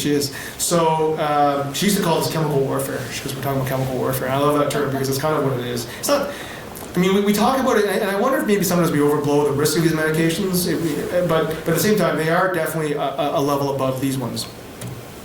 So in people, we talk about rhythm control strategy. We have these antiarrhythmic medications, but we also now have procedures on the heart that have been developed last, I guess, 20 years, but they've really accelerated in probably the last 5 to 10 years in terms of success. I don't do them. I would refer you to one of the heart rhythm specialists in Halifax, also called electrophysiologists, but the name sounded bad, so they rebranded as the heart rhythm team. Smartly so. And what they would do is they would access the heart through the femoral vein. That's the vein that drains the leg. They would put catheters up here. They would go through the right atrium. They would cross over into the left heart through what's called a transseptal puncture, and they would put in. They would map out the electrical system, and they would try to see where the pulmonary veins entered the left atrium. There are 4 of them here. And what they try to do is they try to create scars around the entry point of the pulmonary vein into the left atrium. We call that a pulmonary vein isolation. In this one, they're using, I think, a radio frequency energy catheter, so they would just make a little burn in this little pattern here. And this is, I believe, a cryo ablation device, which uses cold. I'm not actually sure what the technology is, but it uses cold to basically cause like frostbite, I guess, around the pulmonary veins. And basically, what that does is it causes a scar. That scar does not conduct electricity. So if you get a PAC that comes from the pulmonary vein, it can't propagate to atrial fibrillation because of that scar there. Success rates are variable. It depends how you define success. If someone has 4 episodes a year and they say, "Doc, I want never again to have it," success rate's not that high. If you call that success to never have it again, I don't know, 50% or less. If you said, "I want to have a major reduction over the next 5 years of episodes," probably 95% success. The patients who have the best success are those who are younger and have more structurally normal hearts. There's a movement maybe towards ablation earlier, but just access. It takes a year to get one of these. And often what I do in patients I bring it up to patients and I say, well, this is something to consider. And they're like, there's no way on earth you're sticking something into my heart. Well, they're not getting an ablation. Others are like, hey, doc, my brother had one in Montreal like 2 years ago. He loved it. He says I should get it done. So in which case, I'm happy to refer them along. And there's others who just aren't sure, and they want to think about it, and they might talk to the doctor who does it. So when I refer people, though, I put them on an antiarrhythmic while they're waiting, because obviously they're symptomatic enough they don't want them, so I put them on an antiarrhythmic. And even people who are highly motivated, they're like, geez, I waited a year, and I haven't had an episode, and the drug is working. So there's always a bit of, it's always a moving target. And now this is this cardio version. So people who are in atrial fibrillation, if it doesn't go away on their own, we got to do it for them. We can give them like an IV medication that can put them back to sinus rhythm. Not super successful, but it doesn't hurt. Like literally doesn't hurt. You don't need any anesthetic, no procedure. But for the vast majority of people, we end up doing what's called an electrical cardioversion. Again, I just for some reason couldn't get like good pictures of this. But basically, you have a nice cartoon person on the bed. You hook him. What I tell patients is I say, we put you to sleep for about 2 minutes, hook you up to the wall socket, hit Control Alt Delete. It's not too far from that. So yeah, basically you hook. That's what you do. You hook them up to the cardioverter defibrillator. and you just basically shock them, and then it's highly successful, over 95% successful. Now the thing is, atrial fibrillation can come back the next day is the problem, but at least you try to get them back to sinus rhythm to see if that helps them. In fact, those ECGs that I showed you at the start, the 212 leads, that was a guy cardioverted Thursday morning. He's been atrial fibrillation for several months, shocked him, took a few shocks, but he went back, he was in normal sinus rhythm at the end of it all. See him back in a few weeks, see how he's making out. So that's a short-term risk, and those are just the symptoms you have. Again, annoying, but generally not dangerous. Intermediate-term risk, the main one is if you don't feel it, or if you feel it and you don't get checked out because you're a man, because men do dumb things, or you're not married, or something like that. Men with heart disease who are married do better than those who don't. It's just a fact. So if though you don't feel it, or again you don't come forward, which is definitely possible, and your heart rate is really high with atrial fibrillation, like over 130, 140, it can go like that for months. You can get really sick with heart failure. And by that I mean that the main pumping chamber of the heart, the left ventricle, for lack of a better term, it kind of craps out. So I don't know if it just gets tired or it's just a depletion of energy, but it gets weak, and you get very poor heart function, and you have something called heart failure, where the heart can no longer pump the blood away from the lungs, the blood backs up on the lungs, and you get heart failure. You can be very sick, it can be very dangerous. So basically this kind of scenario, and it's interesting, like I've seen this many times.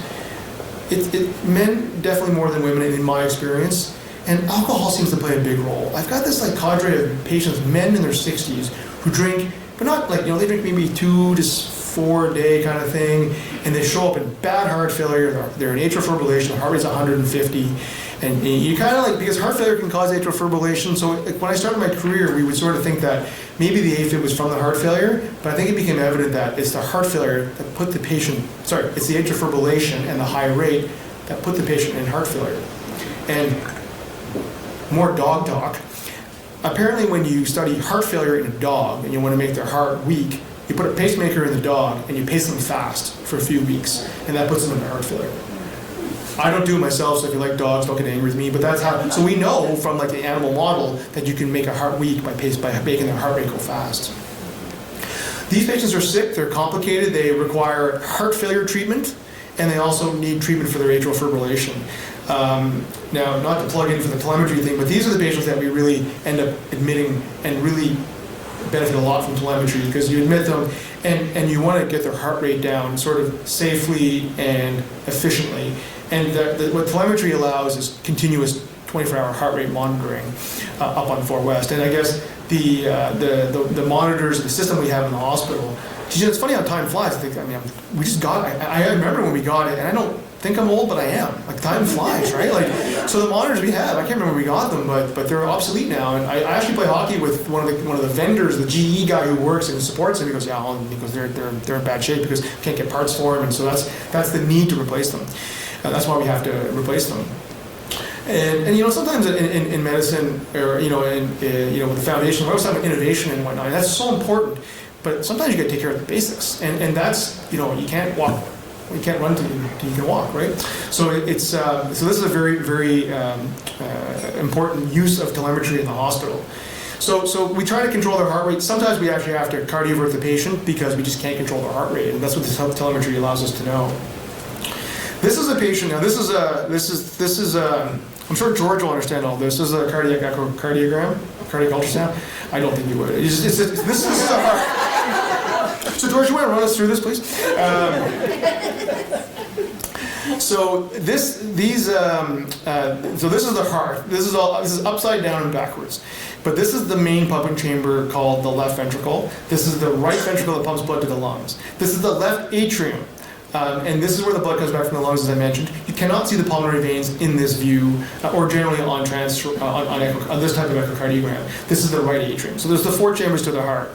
This is the mitral valve that separates the left atrium to the heart. Now, this is going to run. Make this work. Geez. Okay, so this isn't. What's this? How do you? Well, usually when I just click it, yeah, there you go. If I just click it, it works. So what you're seeing here is, this is not a happy heart. already you can probably get a sense of how irregular it's beating because it's an patient's in atrial fibrillation. And this is a real patient who came in with a tachycardia-mediated cardiomyopathy, and this is their heart function. Now let's see if this works. Oh yeah, look at that. So this is their heart on drugs, actually. Cardiac drugs. We took care of this patient. They got cardioverted, and they came to our heart function clinic, which is new in Dartmouth. And you can see this is them now. This is, I forget the timeline, this may be 6 or 8 months later, but you can see how much better the left ventricle contracts. You can just see that yourselves, I think. Yeah, and then you can see it contracts about twice as well as this one. So this ejection fraction is about half normal, or the ejection fraction is the performance of the left ventricle, it's half normal. This is normal. And you can see how this is kind of slower, it's more regular. This looks like a normal heart on the right. So, and this is after treatment through a heart function clinic, heart failure medications, and cardioverting them out of atrial fibrillation. So now we've talked about the short-term risk, the intermediate-term risk, and now the long-term risk. The long-term risk is to me really by far the most important risk of atrial fibrillation, and this kind of applies to all patients, because not all patients have symptoms. Not all patients, I mean very few patients run into that tachycardia problem that I just showed you, but virtually all patients, or the vast majority of patients, are at long-term risk with atrial fibrillation, and that risk is that of stroke. And what happens is that, this is another view of the heart. This is the left atrium. There's a little pocket in the left atrium that sits in the back of the left atrium called the left atrial appendage. I don't know why we have it, we just do. And it's a little pocket here, and it's prone to form clots. So what happens is that when the top chamber stops squeezing normally, blood pools in this, can pool in the atria, because when it fibrillates, it doesn't contract normally. So blood flow slows down, and when blood flow slows down, it can form a clot, it can coagulate. And when a clot forms in the heart, it has a direct line to your brain, and if it flies off to your brain, it's stroke, which are devastating. And those, probably one of the worst medical things you can have is a big stroke. If you look, this is what's called a transesophageal echocardiogram. This is just, again, a stock photo off the internet. But what you can see, this little marble in here, this little nub, and that's actually a thrombus that's inside someone's heart. So again, stroke is a huge risk. Sorry, atrial fibrillation is a huge risk for stroke. Up to 20% of all strokes are from atrial fibrillation, a very common cause. And again, the risk of a stroke related to atrial fibrillation, it depends on kind of the patient. It's individualized. So if you have a 40-year-old marathon runner who goes into atrial fibrillation after doing something as dumb as running a marathon, their risk of a stroke is relatively low. It's still higher than the person who took their time and did like a 10K and didn't go into atrial fibrillation. But anyway, but all things being equal, patients with atrial fib have a higher risk, even healthy people. The things that we've identified that increase the risk of stroke-related atrial fibrillation, this is a classic teaching. Ignore this fine print down here, please. Hopefully you can read it, but ignore that. But you get a point. We do a scoring system, and you get a point for history of congestive heart failure, hypertension, age over 75. Although since this was developed, evidence now shows that really age over 65 is bad as well. If you have diabetes or a prior stroke, and if you have atrial fibrillation, this is your percent risk of stroke per year. If you have all the risk factors, that's a 1 in 5 chance of stroke. That's terrible. That is absolutely terrible. Even if your CHAD score is 0, your risk is 1.9% per year, which is very high, because the average individual without atrial fibrillation, without any other health issues, is well below 1%. And again, as I sort of alluded to, that if you have a stroke-related atrial fibrillation, they're often big strokes because the clots are large, and often they're disabling or even fatal. So how do we prevent stroke? Well, even though every patient is at risk for a stroke, we don't treat them all the same. That marathon runner who's healthy and otherwise well, their stroke risk is higher than like an age-matched individual, but it wouldn't be as high as someone who was older and had other risk factors. So we kind of decide, is their risk high enough that we have to put them on medications to prevent a stroke? And what we use is what we call a scoring system. We now call the CHAD 65 in Canada. So if you're over 65 with AFib, or if you have any of these risk factors, prior stroke, hypertension, heart failure, or diabetes, then you need to be on something called oral anticoagulation or a blood thinner. And these are blood thinners more potent than aspirin. So historically, I won't say George is more familiar with this, but I can't resist. So we used to use something called warfarin. I mean, I'm sure many people have encountered warfarin. It's also called rat poison. And warfarin is a unique drug in medicine. It's got what's called first order kinetics. So that when we take like aspirin, for instance, that we know generally it's fairly predictable how it's going to interact in all of us, and that if everybody has a little bit of biological variability in how we interact with medications and how they interact with us, but if they say for something like aspirin, like that variability is not going to lead us to any danger. Like it might make a small increased risk, or it might not be as effective in some people. But with warfarin, it's almost like a linear approach where if it's a little bit too much for you, your blood gets too thinned, and you can die of a massive bleed. And if you're not quite getting just enough, then you're not thinning your blood and you get a stroke. So you'd have to have a blood test on, called an INR. You'd have like a proper, go to the hospital, needle poke into your arm, and then that blood test would be done. It'd be sent to your family doctor. Your family doctor would have to call you with how much to take. Initially, it'd be like a few times a week. Long term, it'd be maybe once a month kind of thing. So, but it's still a major pain in the butt. I remember when I was many years ago, maybe over a decade ago, when the old hospital entrance was over by towards where the ambulance entrance is now. I remember one morning I had a terrible night on call. I was walking through the corridor out to my car. It was 6 in the morning. It was like dead of winter. It was freezing, and I walk out and there's a bunch of people in like really furry coats waiting to get in the hospital. And I'm like, can I help you? And they're like, oh, we're waiting for the lab to open, because they had to get their INR testing for the warfarin, because it used to be such a pain in the butt. Now we can actually book online, which would be making things a bit better, but still, so it was a real, basically, pain in the butt. So about, 15 years ago, we came up with newer agents, which is a godsend, and revolutionized the way we treat atrial fibrillation. And we came up with blood thinners that didn't require the blood monitoring. We call them DOACs or NOACs. We use the term interchangeably. And the ones on the market are called apixaban, rivaroxaban, edoxaban, and dabigatran. Those are all in the North American market.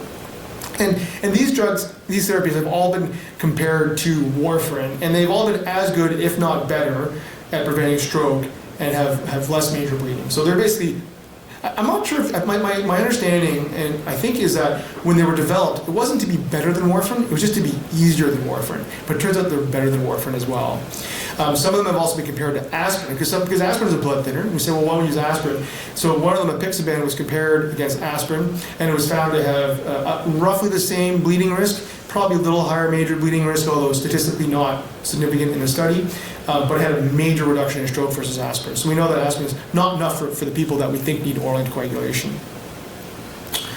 So that's kind of it. In terms of what have I talked about, I mean, AFib is super common. Like I said, everybody here knows somebody who has it, whether you know it or not. Diagnosed by ECG, and again, the sine qua non is irregular with no P waves. Lifestyle plays an important role in developing and managing atrial fibrillation.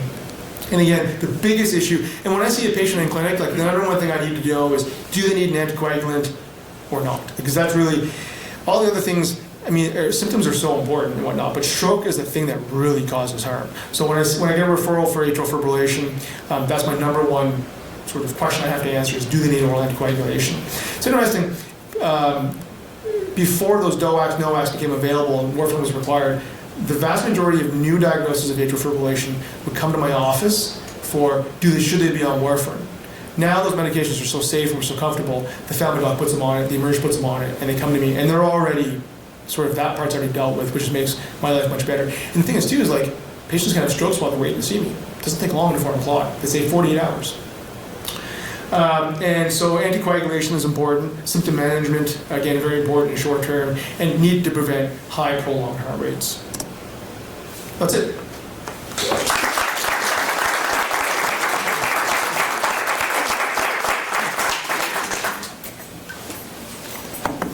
So, don't have any questions? Is the Apple Watch and the car, are they accurate? Oh yeah, by the way, I should have mentioned, but I actually have Apple stock, so I should disclose. But I mean, I have an investor guy who bought this like years and years and years ago, right? I never ever dreamed that I'd have to disclose. Like, this is not an industry, this is not like a Dalhousie sponsored event, but I would have if it was a Dell sponsored event. I never ever dreamed that I'd be having to disclose that your watch to do your ECG. I mean, come on, that's like stuff for the future. So yeah, no, actually the Apple Watch, the ECG The answer is it's a Health Canada approved medical device. In fact, when the ECG app came out, it was released in the US because they got FDA approval, and that was like in July of whatever year it was. And then the watches in Canada were sold, had the capability to do it, but the software was not enabled because they waited for Health Canada approval to use it as a medical device, and that happened like in the fall or something like that. So yeah, it's accurate. The Cardia devices have not gone through Health Canada approval, but they are FDA approved in the U.S. And the quality you saw there, I mean, the quality is as good as the hospital-based monitors. The hospital-based monitors you get for 2 weeks. I mean, like in the day, I don't know if I said this or not, but you have a patient who would say, "Doc, I get this heart racing, I get this terrible palpitations. They last about an hour, like every 3 days, and I'm like, well, okay, well we'll get a 2-week monitor. We're gonna capture it. They get the heart monitor, and they're like, God, that thing cured me. I took it back, and it came back the next day. So with their own device now, then they can just make the diagnosis, and it's unreal, like how many people are diagnosed with it. Sometimes it's a little bit indeterminate, but sometimes you get a Holter or a loop, and you can't tell what the rhythm is. So I think the quality is superb. And actually, Cardia has one that has 6 leads. It's got the finger thing on top and on the back. You have to put the back of it against some skin, so you either have to hike up your pants or take them off, I guess, depending on your personality. And you put it on your leg, and it gives us 6 leads of information. These ones only give us 2 leads, so the 6 lead is actually a really powerful tool. Again, most people leave it at home and they're covered, and when they have their symptoms, they don't have it with them. So I really try to encourage them to take it with them if they can. So. A non-medical person here. Yeah. Where does the pacemaker assessment come in? Is that you or the heart rhythm folks? So pacemakers and atrial fibrillation, like related to atrial fibrillation, or just in general? For pacemaker device? So you mean someone who has a pacemaker, or someone who might need a pacemaker? So who makes the decision on whether I should get a pacemaker? Yeah. So the Heart Rhythm Service does. Power to them, they took this on. So historically, I mean, sometimes it's super obvious when someone, this has nothing to do with, people with atrial fibrillation may need a pacemaker, but it's a question that's not necessarily just relating to atrial fibrillation. But generally, we make the initial referring doc will make an assessment, and sometimes it's straightforward. Someone needs a pacemaker. Then in the emergency room, their heart rate is 10. They need a pacemaker. Still, we would contact the Heart Rhythm Service. They want to make sure that everyone gets the right device and that they get a device. So ultimately, it's the Heart Rhythm Service. They've taken it on. It's a lot of work to them. It used to be I would just call a cardiac surgeon, and then the surgeon would put it in. But the heart rhythm docs are the ones best suited to make the decision. A, to put it in, and B, which type of device to get. So it's Heart Rhythm Service who make that decision. Yeah, and they're easy for us to reach. I mean, that's one thing about working in Dartmouth is amazing. We just text everybody. Natalie has a question for me about a cardiac patient, you just text me. You have a question about someone's plastic surgery thing, or like a wound for say. I'm joking with George again, like I always do. But if I have someone in ICU who's got some plastic surgery thing, I just text them. It's a fantastic thing. And I have that relationship with the docs in Halifax too, so we just text the heart rhythm team in Halifax. All right. Well, one more. Okay. HPB. So there's times obviously when the dog needs to be reversed. The dog? The DOAC. Oh, sorry. The DOAC. Yeah. Do you have any sense of when the reversal is? So there's the old drug called Pradaxa, which was the first one approved in Canada. We have a really cool antibody to reverse that Praxibine. The other ones, it's Adenexate Alpha, I think that's what it's called. For some reason, they've not sought approval in Canada, or it's going through the approval process. So the answer is, I don't know. I know that there's been patients who were put on warfarin because of the potential for reversal, as opposed, if they're a fall risk or... Yeah, so in the end, even in the studies without a reversal agent, and I always say, would you rather be in a plane that's got a parachute or one that doesn't crash? So... Surgeons are always dealing with anticoagulation issues. Yeah. I had a patient recently that had an undiagnosed patent ductus. Yep. And had 2 embolic phenomena. Mm-hmm. And was put on double therapy of the warfarin and the antiplatelet drugs. Okay.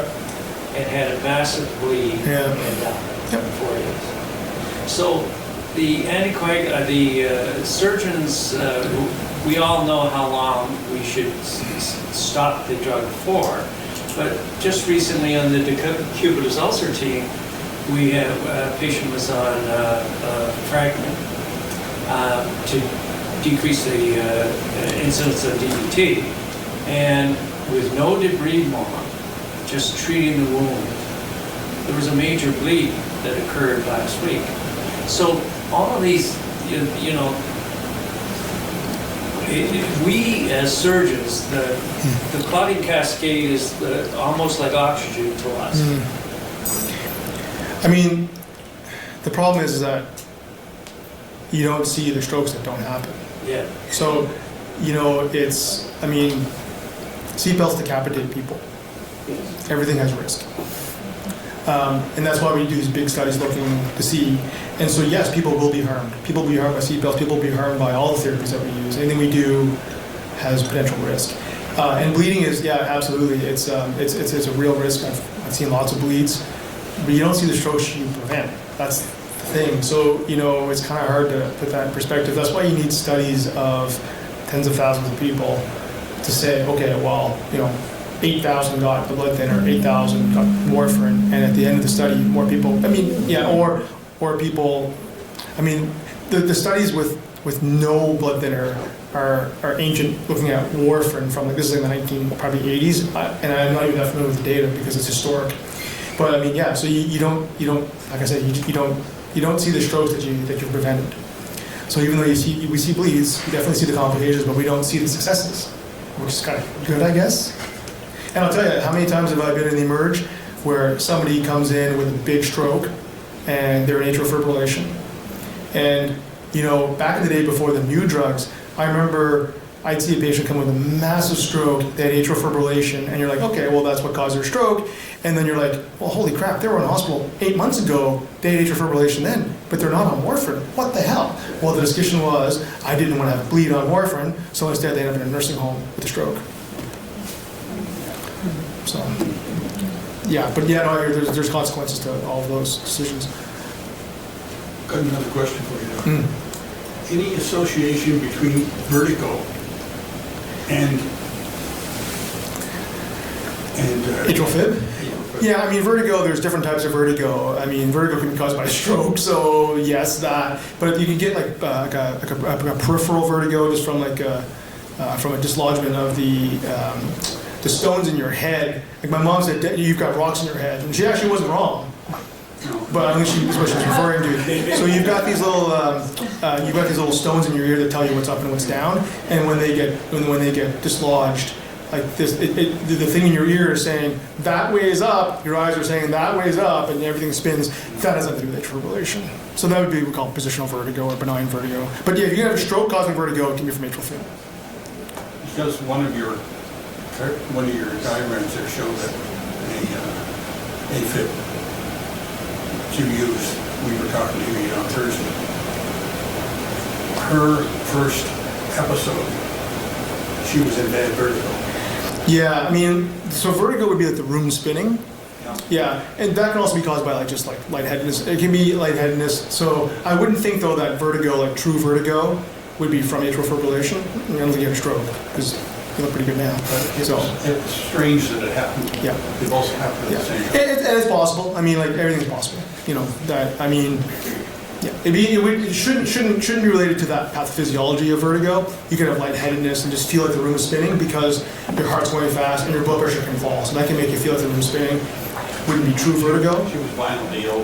Okay, so maybe yeah. So I mean, like, sure. I mean, I would say absolutely. If it happened to an individual, they had vertigo, they had atrial fib on their cardio device or whatever. Yeah, I mean, I would definitely say that's related.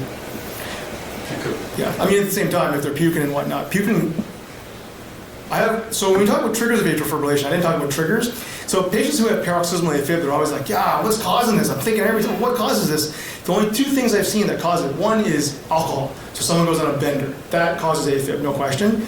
And then I've also had another patient who says, every time I puke, I go into AFib. So maybe it was the other way around. Maybe the vertigo caused the AFib.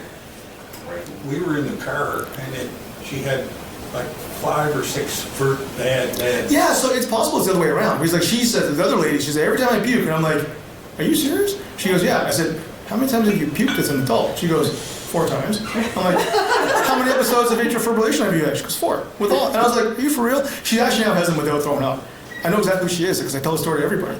So maybe it was the other way around, that the vertigo, because there's this innervation of the heart and the GI tract called the parasympathetic nervous system, and they're connected. And so if you puke or get sick, that can trigger a fib actually. So maybe it was the other way around, to be truthful. That's another possibility.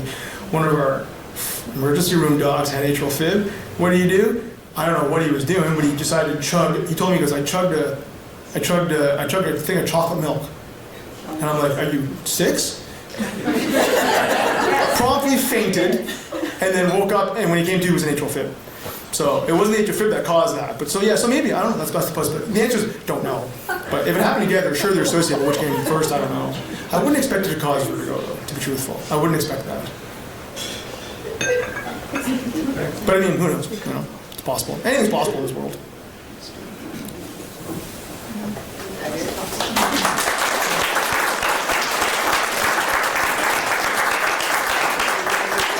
Do you roll out your watch? Not really, but I did to one of my friends who, he was here, he don't know to do it. He was having heart racing on a golf course. I said, put my watch on. Oh, we're all ready. Thank you so much, Jason. Mervis, thank you so much. Thanks. Excellent. Thanks.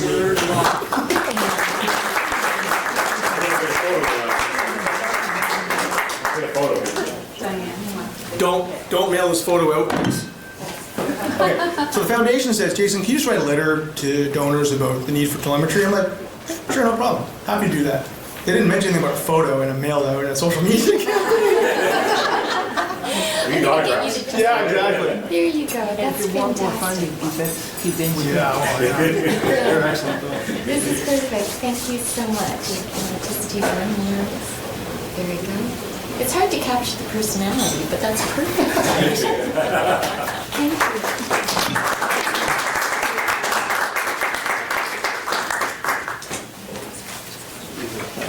As always, Jason, very well done.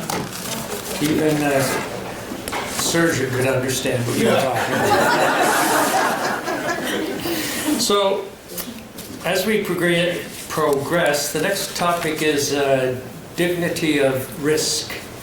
And this is going to be presented by Catherine Ann Murray. She's worked as an OT in geriatric services with the Nova Scotia Health Authority for 14 years and is currently the team lead of Dignity of Risk program with the Frailty and Elder Care Network. Her experience in working with older adults living with frailty and dementia in hospital and communities has sparked her passion to improve direct care and how we can coach and support essential care partners. She envisions older adult care and policy development shifting towards incorporating the concept of dignity of risk with a focus on informed risk management and care planning to better preserve the autonomy and the values of older patients. Please welcome Catherine Ann.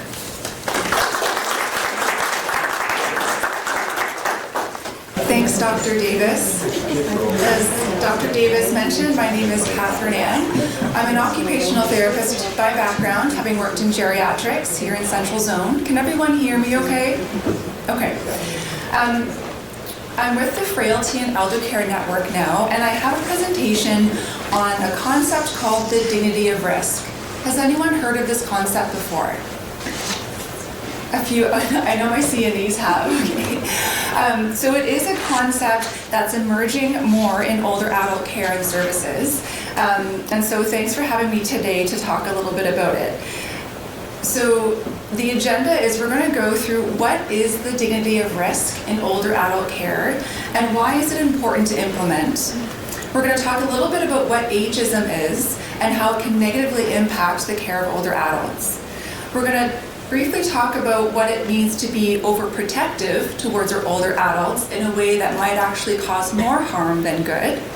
And we're going to talk about a cultural shift that we're looking at in our healthcare when we try to shift from deeming someone safe or unsafe to understanding how to identify what the risks are for someone living with frailty or dementia, and then how to manage those risks in ways that uphold autonomy, self-determination, and a human rights-based approach to frail older adult care. And then I'd like to leave a little bit of time for some group activity and some discussion. It is a topic that people can get passionate about, and there's different comfort levels around the dignity of risk. So as we go through this, you might have some good food for thought to take with you, but I guess I ask to keep in mind that everyone's sort of on their own journey around caring for frail older adults, how comfortable they are with risk or how uncomfortable they are with risk. And sometimes it takes experiences and seeing the way that risks play out positives for older adults for us to see that we can be less overprotective with our older adults. So the Frailty and Elder Care Network is a network with Nova Scotia Health that aims to build an older adult-friendly organization, promoting dignity and autonomy in aging by exploring ageist and overprotective attitudes in our healthcare practices. And we're looking at making sure that healthcare providers know how to name, stage, and identify and manage frailty. And I'll quickly go over the frailty scale here in a minute. We're looking at ways to reduce unintended hospital harm for our frail older adults and integrate sort of a more comprehensive, holistic approach to really weigh out safety with autonomy and reduce that hospital harm. So this is our public website for Nova Scotia Health Dignity of Risk program. If you want to learn more about it, it's on the novascotiahealth.ca frailty webpage. Has anyone seen the clinical frailty scale? Great. Okay, so briefly about frailty. So frailty is the accumulation of deficits due to diseases. We could have multiple diseases to the point where we accumulate deficits and disabilities related to disease to the point where we lose function, activities of daily living, and we have symptoms of disease to the point where we have end of life. Now, frailty can be reversed and avoidable if we take care of ourselves when we're younger, if we're active, socially and cognitively active, if we get our vaccines. But if you do live with frailty and have interactions with the healthcare system, our healthcare system is really good at knowing what to do with one or two things wrong with us. But when it comes to having an older adult with multiple things wrong, it can be much more complex. So the idea is to avoid frailty. I always say, I'm working on my 80-year-old body and mind now. I want to stay in between the 1 and the 4 when I'm in my 80s and 90s. So if you can avoid frailty or prevent frailty, that's the aim. If you can't, or due to life circumstances, we do accumulate disease and perhaps get diagnosed with dementia, we want to look at ways to preserve autonomy, right to take risks, and live well despite living with frailty. So the dignity of risk is the right to take risks, but also the right to potentially fail while taking risks in life as we're engaging in life experiences. So it understands that risk is inherent in life. The freedom to take meaningful risks with varying consequences is part of what makes us human as we learn, develop, grow, and that doesn't stop when we become older. So the original article that this term was coined from is by Robert Perskay. He was a researcher and worker in the disability rights movements in the 1970s when there was a push to deinstitutionalize adults with intellectual disabilities, knowing that their human rights were being infringed on by being institutionalized when they could be reasonably supported in the community. So I like what he says at the end of the article. He says there could be such a thing as human dignity and risk, and there could be a dehumanizing indignity and safety. Does that ring true to people? Yep. So we know older adults rarely value safety over maintaining autonomy and living a life meaningful to them. So from their perspective, even when they're living with frailty or dementia, taking risks have benefits to them. And they're often what we would consider very simple, meaningful risks, like knowing that they could be at a false risk, but wanting to make their own bed because the bedspread looks pretty a certain way, or very personal, values-based reasons why they want to take risks, that sometimes we jump in a little bit too quickly and override those wishes and those benefits because we're uncomfortable with the risk. So we know that even living with frailty, so increasing frailty based on the clinical frailty scale or dementia, a person can still be supported by taking reasonable risks that reflect their preferences, dignity, and values. Now, this concept is actually being applied more in places where older aged care services are quite advanced, in Australia and the UK. So we're turning to a lot of their programs and literature around this topic. How many people here value safety over autonomy? Some people do, and that's fair. Some people are really focused on safety. They want to be, they err on the side of caution, and then that's how they live their life. Most people take risks because it leads to growth, strategizing, problem solving, adapting, and it really is part of what makes us human as we go through life. Has anyone read this book, Being Mortal, Medicine and What Matters in the End? A few. Okay, so this would ring true. There's a lot of really good quotes by this physician author. One of them is, "We have at last entered an era in which an increasing number of healthcare providers and institutions believe their job is not to confine people's choices in the name of safety, but to expand them in the name of living a worthwhile life." And this book, I found when I listened to it, it really helped cement the concept of the dignity of risk as it applies to older adult care.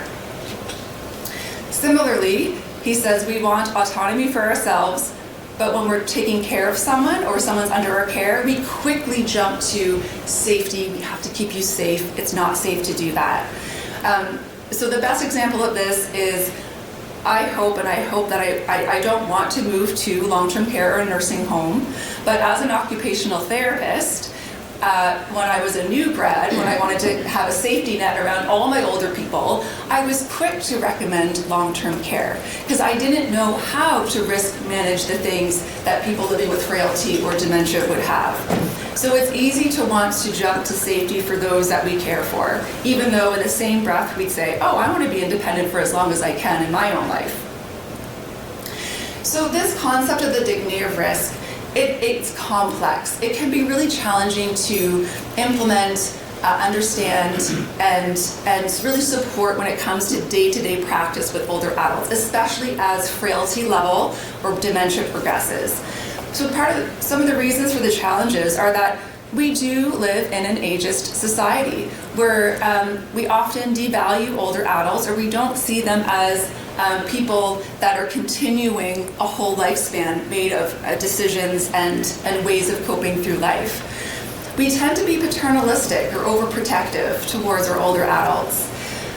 We work in, especially in healthcare, there's a hyper-focus priority on safety.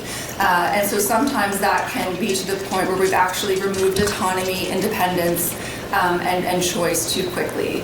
Healthcare providers, some professionals more than others, get caught up in the fear of liability. And there's a lot of misconceptions around the fear of liability that I would say can help, that leads to overly defensive therapy or medicine at the expense of that older adult's right to choose risks or have their values and preferences within their care. We all come to the table with varying backgrounds in our professions and our personal values around risk. Some of us are very comfortable with risk, some of us not so much. That really influences, let's say, when you're in a team rounds in the hospital, if you have varying perspectives of risk of how safe is it for this person to return home, or how are we going to talk and manage about those risks that they're going to be at, and the practice setting in which we work or live in. So what is ageism? Has anyone here think they've experienced ageism? No. I love hearing that. Good. Anyone else? This is when we discriminate older adults based on age. And we jump to stereotypes, prejudice, and discrimination would be the behavior. When we look at an older adult, we can make assumptions, or we have implicit biases about who we think they are, what we think they can do or can't do. And it's the most tolerated form of social prejudice. What we do know is that ageist attitudes and behaviors have negative effects on older adults, both physically and their mental health. Even worse is if older adults internalize ageism. If you view aging as bad, negative, something to be avoided, something that we need to keep away from, then we start to internalize ageism, and we're less likely to do the activities that will prevent frailty ourselves. So if we have a positive perception of aging, we can live up to 7.5 years longer. If we view aging as positive and we take actions within our own lives to reduce frailty, prevent frailty, and reduce your risk of developing frailty or dementia. I've been learning as we do this education with lots of different groups, is that ageism tends to be, ageism is higher with healthcare providers, which makes sense because we often see the most moderately to severe frail older adults. So in our minds, we think that all older adults are unwell. But there are some cultures I find that they have a really low level of ageism, and they really view their elders and older adults as people to be revered, respected, and they don't bubble wrap them per se. They really respect them and honor their preferences and wishes even when there is risk involved. So this is a stereotype content model, which means that from a societal perspective, this is how society views groups of people, and often groups of minorities of people. So if we look at the x-axis, we have the characteristic of competence. On the y-axis, we have the characteristic of warmth. So when we immediately meet someone new, we make this instant judgment on how competent or how smart they are and how warm or affable they are. So we do this unconsciously. So when we look at groups of people, society views elderly or older adults quickly as less competent, but really high in the warmth. If you're homeless or unhoused, society views people who are unhoused as low in competence and low in warmth. So what that means is it ends up being this implicit bias. It affects the way that we look and treat these groups of people. So if we were to look at this picture of this older woman, and we had instant sort of thoughts or beliefs, what do you think we would say or think about this woman in her kitchen?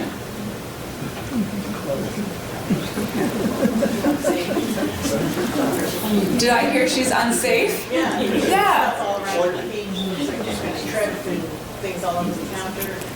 Yep, she's got a cluttered kitchen, she's unsafe. Do we jump to maybe even thinking, should she even be doing that?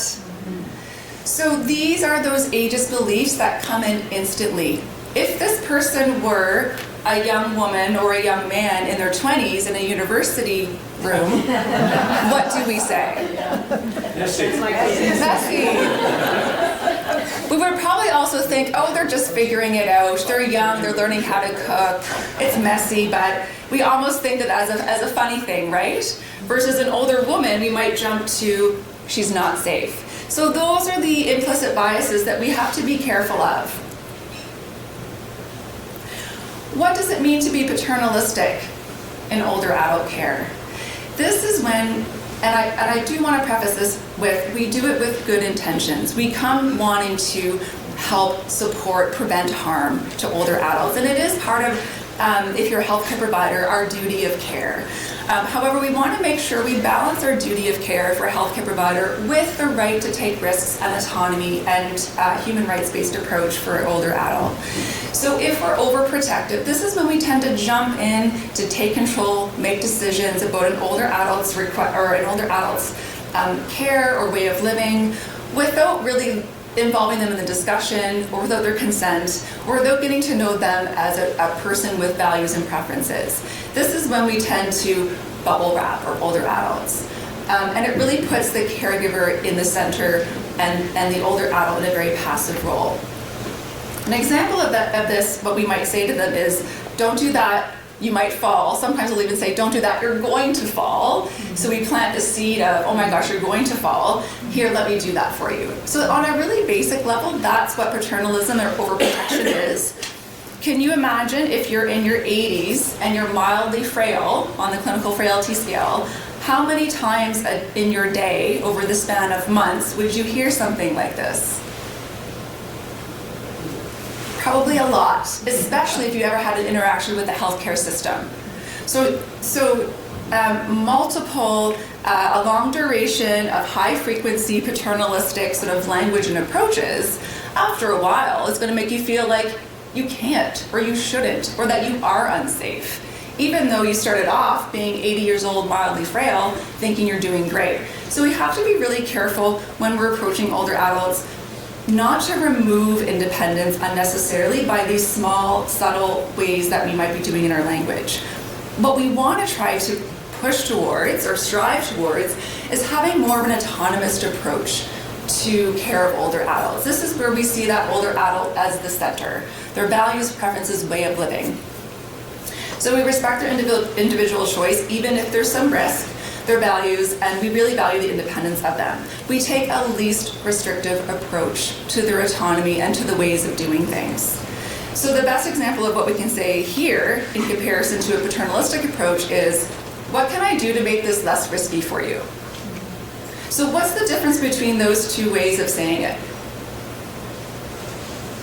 You're giving the person the choice, you're not taking it from them. You don't take away the choice. What is the default in the autonomous approach? The default is that person is going to do that activity. You're not removing the activity. You're saying, okay, there's a little bit of risk associated with that, but I know how important it is for you to do it. How can we make it less risky for you?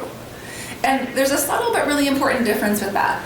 Now, I do want to say, as people increase with frailty level or dementia progresses, it is normal and okay to have paternalistic and overprotective approaches go up.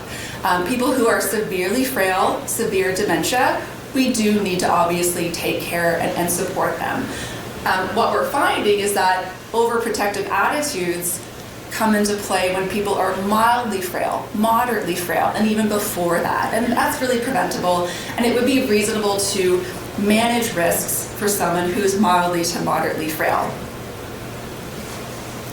So more examples of what we can do quite quickly with older adults that are paternalistic is we jump in to help too soon because we think they're going to fall, but they're unsteady, or we think it's just too risky for that person to do that activity. So we overhelp and we remove independence by doing that.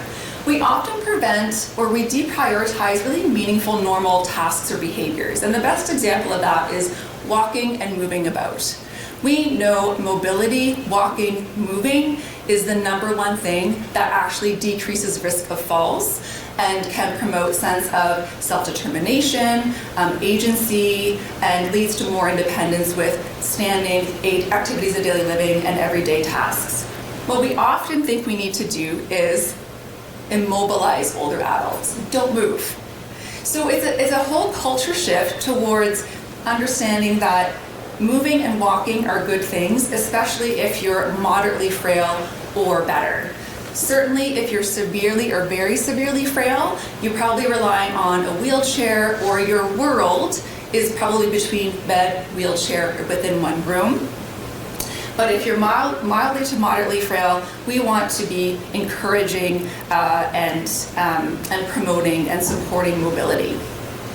Now, if you're not frail yet, prevent frailty by exercising, moving, and keep moving, which I think is more appropriate for this audience. We often talk about the older adult with the older adult present. Has this happened to anyone here? Yes, yes? Okay. And then what did you say? You're like, I'm here. Yeah. Yeah, like I'm the person. So it's really easy to do this. Now I do want to say that in the context of someone living with dementia, it is important to get collateral or get information from their loved one or from the person caring for them.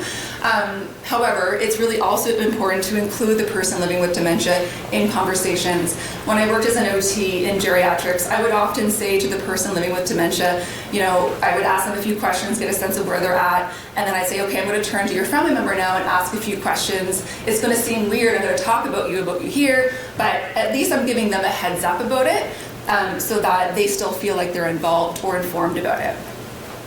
And sometimes we just whisk the person away or say, okay, we're going this way without actually stopping to explaining what we're going to be doing or why. Does paternalistic behaviors make sense when we tend to overprotect older adults? Okay, one of the other reasons why it's hard or challenges to implement the dignity of risk is that often in healthcare, and I would say even in our society in Canada, and in some areas more so than others, we're very hyper-focused on safety. And we prioritize safety over autonomy. So this is where we ask things like, is the person safe? Are they safe to go home? They're not safe to return home. We have to keep them safe. They need 24-hour care. It's our responsibility that they're safe. They could fall and hurt themselves. So what are the downsides of this hyper-focus on safety?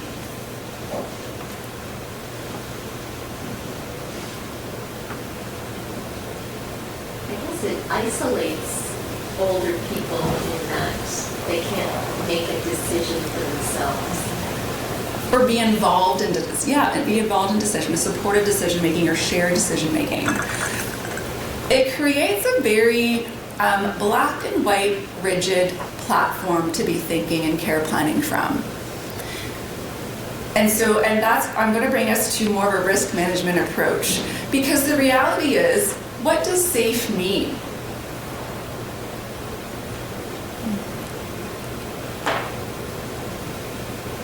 It can be quite subjective. And we tend to focus on safety from a don't fall and injure yourself, rather than safety from psychological well-being or the right to take risks that some people may find worth to do. So, leading into risk management is we have to understand that the risk-free option does not exist. And that's a pretty obvious cartoon in terms of if we bubble wrap older adults, we're now placing them at risk of what? Living. Of not living. Yeah, that's a good point. So there's always going to be a risk, especially if we're caregivers or we're working with older adults with moderate frailty, moderate dementia, and more severe. It's not a matter of eliminating all risks, because if you eliminate one risk, you're probably introducing another one or two. It's about how do you identify risks and mitigate risks while supporting that autonomy and independence as much as possible. So how do we shift from thinking that we need to keep people 100% safe 100% of the time to a risk management approach in our culture of older adults? Now, certainly safety is important, and public perception is that the healthcare system will keep older adults safe. We will never get rid of the word safety or safe, but I'll say that in the UK, where dementia care, aged care services are quite ahead, they've at least balanced the language of safety with positive risk, risk enablement, risk management, knowing that we can't underride or undermine autonomy, right to take risks, the dignity of risk in our care of older adults. So I would say there's a much better balance in the countries that are doing this well in terms of their language around safety and risk management. This is one of my favorite resources. When I read this as an OT, after I did postgraduate dementia studies in the University of Stirling. This changed the way that I viewed older adults living with dementia. So they talk about risk as risk enablement. So it really needs to be based on the idea that the process of measuring risk involves balancing the positive benefits from taking risks against the negative effects of attempting to avoid risk altogether. So for example, for someone living with dementia, the risk of getting lost, if they're unaccompanied, needs to be set against the possible risks of boredom and frustration from remaining inside. What do we tend to do now when someone with dementia wants to go out for a walk on their own? What do we immediately jump to in terms of risks? They're going to get lost. We think of the worst case scenario because often that's what we see, unfortunately, in the media. And I do want to say, living with dementia, especially closer to the moderate stages, risks of becoming disoriented and lost on community outings is a real risk. And so it is something we need to problem solve and risk manage, but in a way that weighs out risks from a broadened perspective. There's some really good work being done actually in Canada and the UK around using assistive technology for GPS locating. And I think if anyone's having conversations with anyone with mild stage dementia or early dementia, or if we had a personal directive just around dementia, it would include, let's talk about GPS locating as a strategy to mitigate risk so that you can continue to enjoy your walks outside. So I highly recommend this resource for people that want to learn more about how you shift from that safety focus to a supportive risk management approach for older adults. So if we were to look at these photos and we were thinking about, okay, how do I shift from thinking I need to keep them safe to how can I risk manage? What kind of recommendations or suggestions might we make to those people so that the default is support the activity and manage the risk?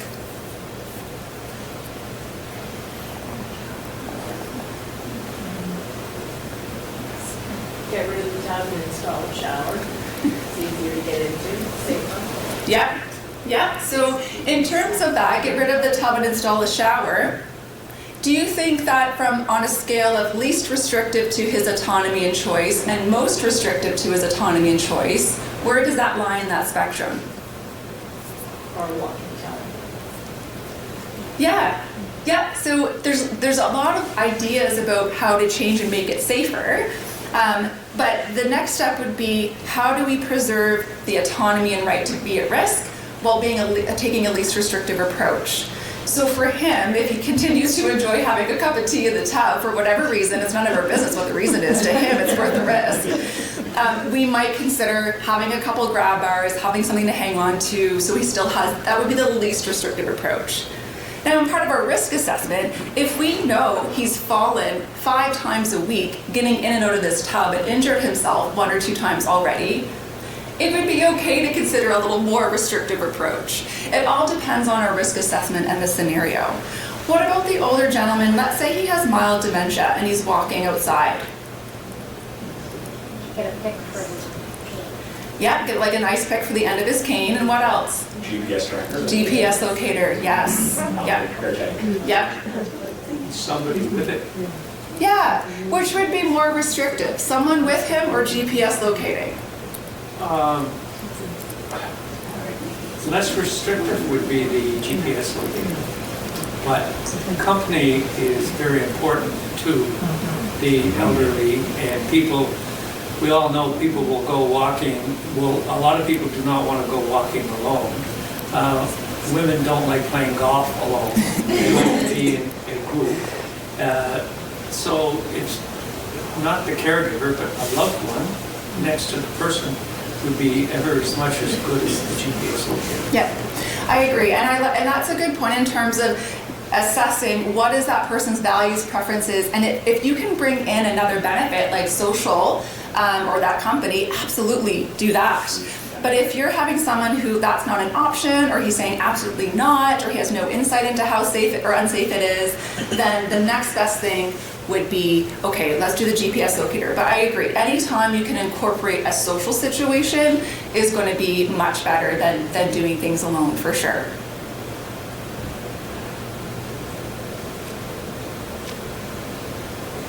Do you see how the dignity of risk switches our mind frame from jumping to they're not safe, we have to restrict, constrain, confine, to let's look at ways to mitigate the risks while they continue to do activities they enjoy, and then gradually take on more approaches depending on the situation and what their values and preferences are. This is a woman who lives in long-term care right now. So she, unfortunately, she had early onset or young onset dementia in her 60s. And so she has moved to long-term care. In long-term care, because of policy and institutional values, she is quite restricted in her wheelchair, and they use a lift for transfers.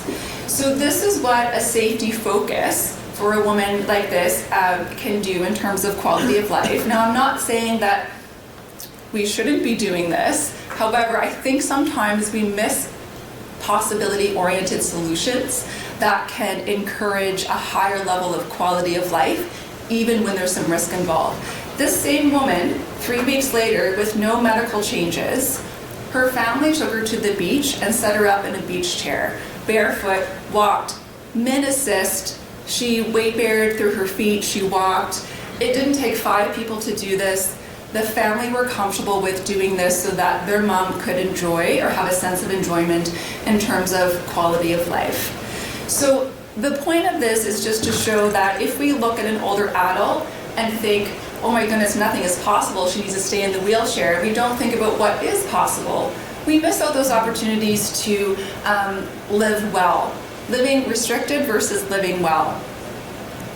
Now, we can't talk about the dignity of risk in older adult care, especially as frailty increases and as dementia progresses, without talking about relational autonomy.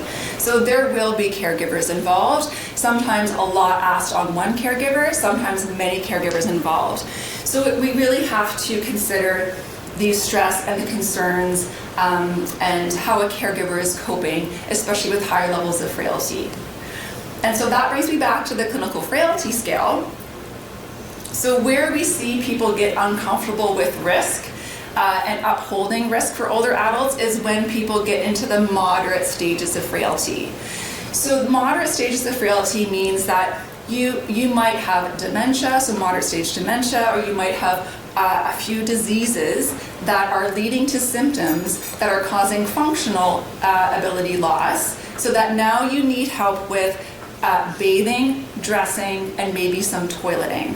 And you certainly need help with things like cooking, medication management, driving. So at this stage of frailty, there will be supports that are required, and oftentimes this is where families start to feel more stressed and uncomfortable with risk. So again, if you're young enough now, you want to try to do everything in your life to avoid getting to the 5s and the 6s by exercising, staying cognitively well, and socially active. If, however, you get to moderate frailty, this is where things get a little more risky. So when I worked as an occupational therapist, these are the risks that I would often see, some 1 or 2, some all in one package. And this would lead obviously to a lot of stress for caregivers involved. So when we're faced with risks for someone who is moderately to severely frail or with dementia, we often quickly jump to, oh my goodness, there's so many risks, they're not safe, they need to go to long-term care. And that's okay, like that's coming from a place of the risks are very overwhelming. But I think what we could do better is understanding how to predict frailty, the risks that come with frailty, so that when we see these risks, we shouldn't be surprised by them for someone who's moderately frail or have moderate dementia. And in our minds, we should already be thinking about how do we either avoid, prevent, or lower these risks while still maintaining autonomy and independence at the forefront of care planning. And how do we support caregivers in terms of coaching, educating, and offering risk mitigation solutions so that they feel capable of supporting someone with moderate to severe frailty. There is a really good tool right now that is just coming out in the literature, developed and validated in Canada. We are in touch with the researcher, Heather McLeod. It's Living with Risk Decision Support Approach. So the research was funded by the Canadian Frailty Network and other Canadian grants, recognizing that our system right now has a really hard time knowing how to risk manage with frail older adults. And so how do we incorporate comprehensive geriatric assessments or frailty knowledge, autonomy, dignity of risk, with a conceptualization of risk that includes the older adult's perspective, the clinician's perspective. As healthcare providers, we tend to overestimate risk and think of the negative, immediate physical harm, and then the shared decision-making with caregivers as well, who are often quite stressed and are unsure what to do with someone living with moderate frailty or dementia. So in our workshops with the Dignity of Risk program, we go through a couple of scenarios with healthcare providers in terms of, from this document, Living with Risk, what is the older adult at risk of? So the concern is falls, it usually always is if you're at least mildly frail. But then we break the risk up into concern and then context. So why is it important to break it up from concern and the context of the risk? If we just focus on the concern, oh my gosh, they're gonna fall, what do I do? What kind of thinking does that lead us to? Safety.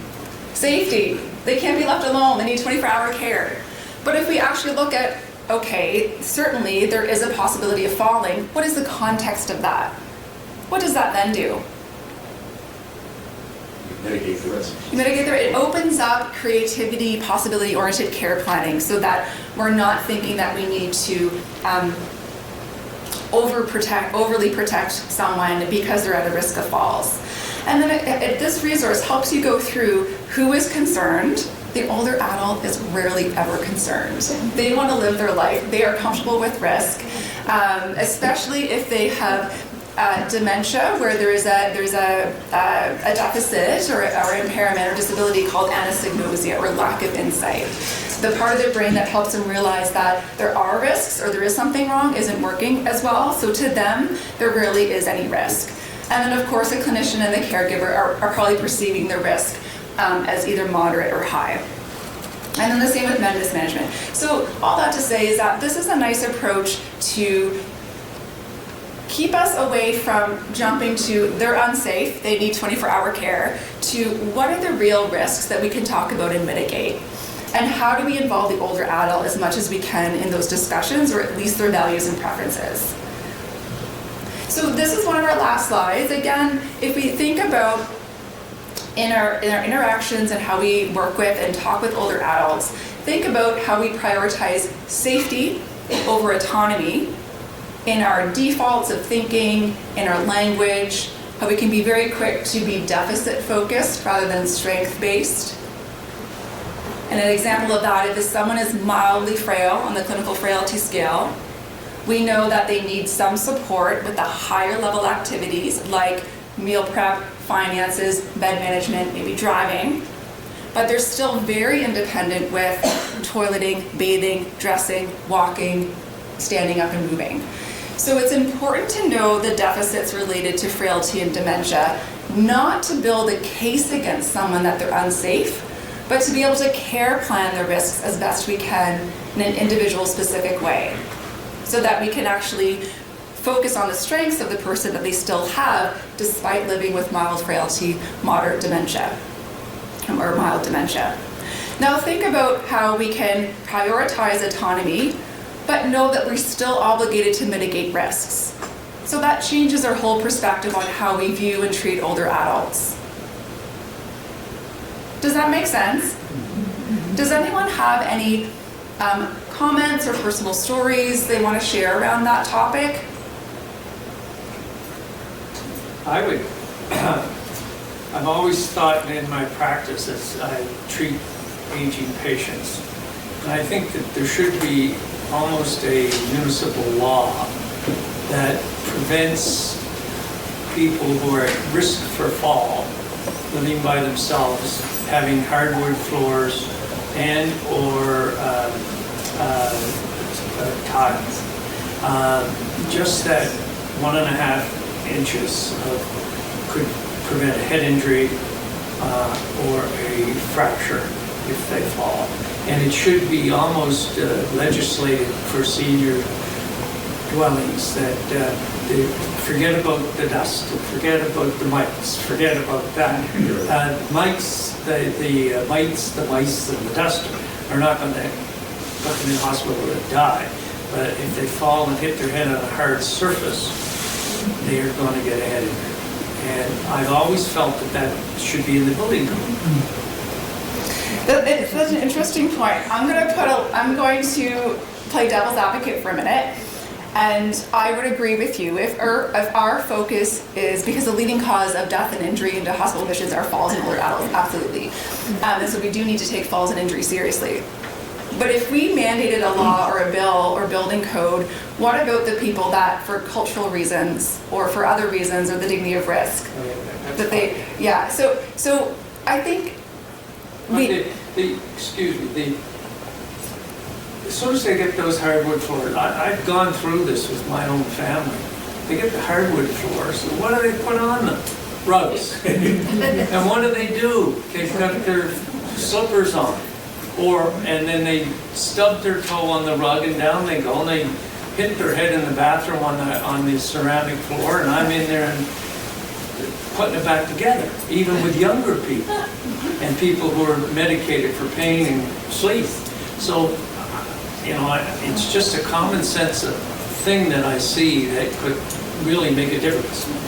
I agree. I agree in that way. I also think that people will live their life in ways that we may disagree with, even as healthcare providers, that we foresee what could happen, and we may see them come in with an injury. So how do you balance that sort of right to live at risk or live with risk with what we know the evidence says in terms of hip fracture or death within a year, mortality rate within a year? And it's a complicated topic, and it's challenging because I think with older adults, again, we tend to jump to think that we need to bubble wrap. We need to make sure that no possible harm could ever come to them, but at the expense of removing autonomy, removing risk that could be meaningful to them. If it didn't matter to them. If it did not matter to them, absolutely. If it did not matter to them if they had carpet, they would probably like it, their feet would be warm. Yes. So let me go back to, if it doesn't matter to them, absolutely do it. That is the default. However, in my work, especially for people with dementia and as they age, oftentimes I make these awesome recommendations about get rid of that rug, don't do the stairs, put a railing there, and they're like, those are meaningful things to me. So then I'm like, how do I work with them? So yes, I'm glad we clarified that. Okay, go ahead. I see a lot of older patients, and a lot of this comes from families. They'll say, can you tell him to stop raking the leaves? I'm like, he goes, I love raking the leaves. It reminds me of my childhood. I'm like, you should rake the leaves as much as you want. And I kind of say, rightfully or wrongfully, I'm like, when your patients are in their 80s, you're here for a good time, not a long time. And I actually don't know if, all these preventative stuff that we prescribe, that I prescribe, the evidence in older patients, you can call it ages if you want, but the studies are lacking, and the data is lacking in older patients. And I don't know if prevention, how much of a role prevention plays. And I got a sharp 85, 86-year-old, I'm like, that's what I want my 50-year-olds to look like in 80 years. You've done what I think the best I can do. Go do what you want. And I mean, but it's the families. Now, of course, I tend to say that when the patients aren't super frail. As they get more frail, then I don't say that so much. The other thing too is that I find that patients who are cognitively, again, it's not maybe quite the same population, but I always say that if you got to your mid-80s and you're doing well and you're sharp, you've made good decisions. So I can tell them to do whatever they want. And they're going to start doing cocaine. They're not going to start smoking. They make good decisions all their life. Now again, that may not be the same population, but I just say, look, you're here for a good time, for a long time. Just if you enjoy it, you really want to do it. accept there's risk in it. That's what I tell them and the families. I say, don't feel like you're crazy, but I mean. Yeah. So I mean, that's the same idea, but I mean, again, like, it's not the frail patients, it's more the healthier, like the 1, 2, 3s. Right, the 1, 2, 3s, it should be a default that we aren't making decisions for them. We're informing them, but at the end of the day, even if they're 80 and they're 1, 2, 3, it's their decision. I think going forward, when the society and social history is written about the baby boomers, we started something. I don't know, I don't think it's true in Asia. I don't think it's true in Europe and in other cultures. The baby boomers got to a certain age when they started going to Florida. And then our culture started building nursing homes to plunk Nanny and Granny and Auntie and Suey in there so that we can go away for 6 months. And they used to just drop them off at the emergency department.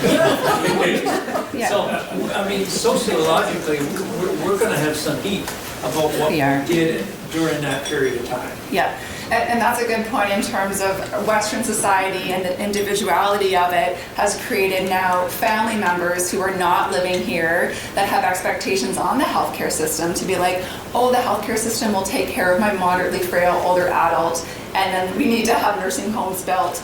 But what that does is that it creates this human rights issue where now we're saying to someone who's lived a life, who is now mildly to moderately frail, sorry, there's no one to take care of you at home, you need to go into this room in a nursing home.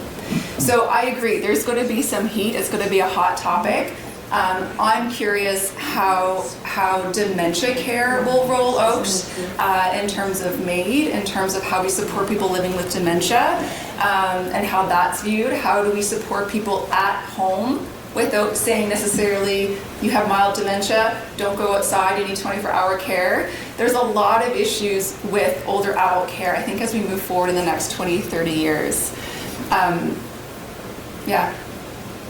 Anything else? It's a hot topic, and it's controversial, and it brings up a lot of really good thoughts. And I do want to end on, with this age group, as you look towards your own future, think about, and I guess this comes back to your point in terms of preventative medicine, and I had a really good conversation with an emerge doc at Dartmouth General this week, and he was thinking about how do we make sure we encourage people to get their enduring powers of attorney and their personal directives completed, so that when they come into hospital and they have all these things wrong with them, that it clearly states, here's how I want my autonomy to be upheld, even if there is risk.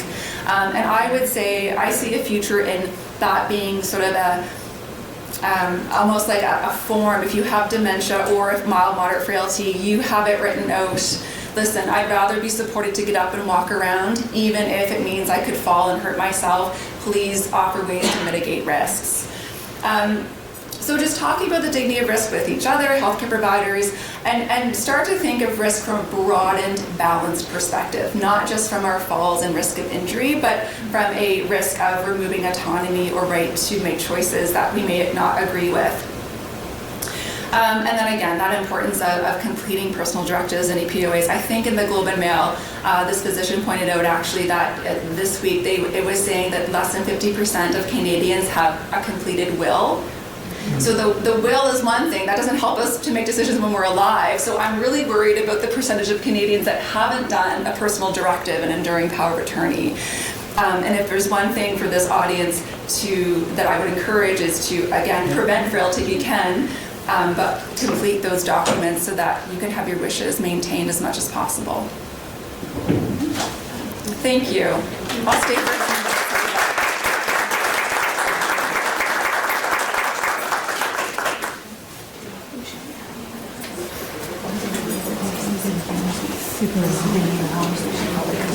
Thank you so much. That was very informative. Thank you, Kim, very much. We're all going to get this. I know. You want to make sure you work well as well as you can. Absolutely. Oh, you're right.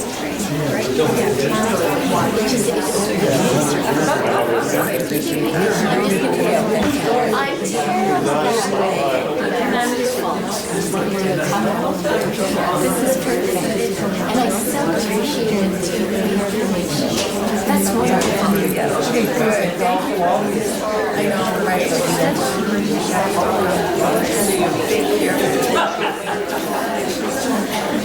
Nice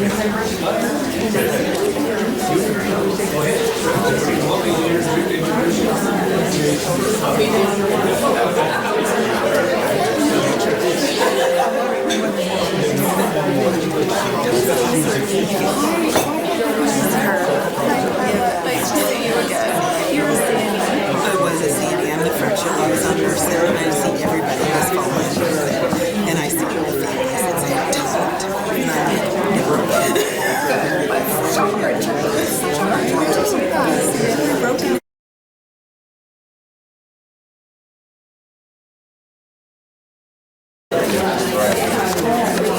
That brings us to the end of the program. So thank you all for coming. I don't think I said I'm Carla. I'm the Carla Purcell. I've organized this for many, many years. I just want to thank you all for coming very much, but I do have one little housekeeping thing. We're always trying to make things better, right? So on your table, you will find just a little survey. It doesn't ask about the presenters today or anything like that. All it asks is about the format and how you like this and how you would like to see it move on in the future. And for those of you who are listening at home, you're going to get a link to this survey tomorrow, probably, to fill out. And after you complete the survey, then you can get your certificate of attendance for coming to the program. So I would ask everybody just to take that couple of minutes to be able to fill this out so that we can plan again for the next time. Okay. Bribe, exactly. It's a bribe. Yes. Yeah. Anyway, thanks again for coming. And thank you. That's capital letters Y-O-U. Carla. Couldn't have done it without Carla all these years. Oh my This God. is just a wee thank you. Tulips are my very favorite. Oh, good. Me too. Bring it in. There we go. That's perfect.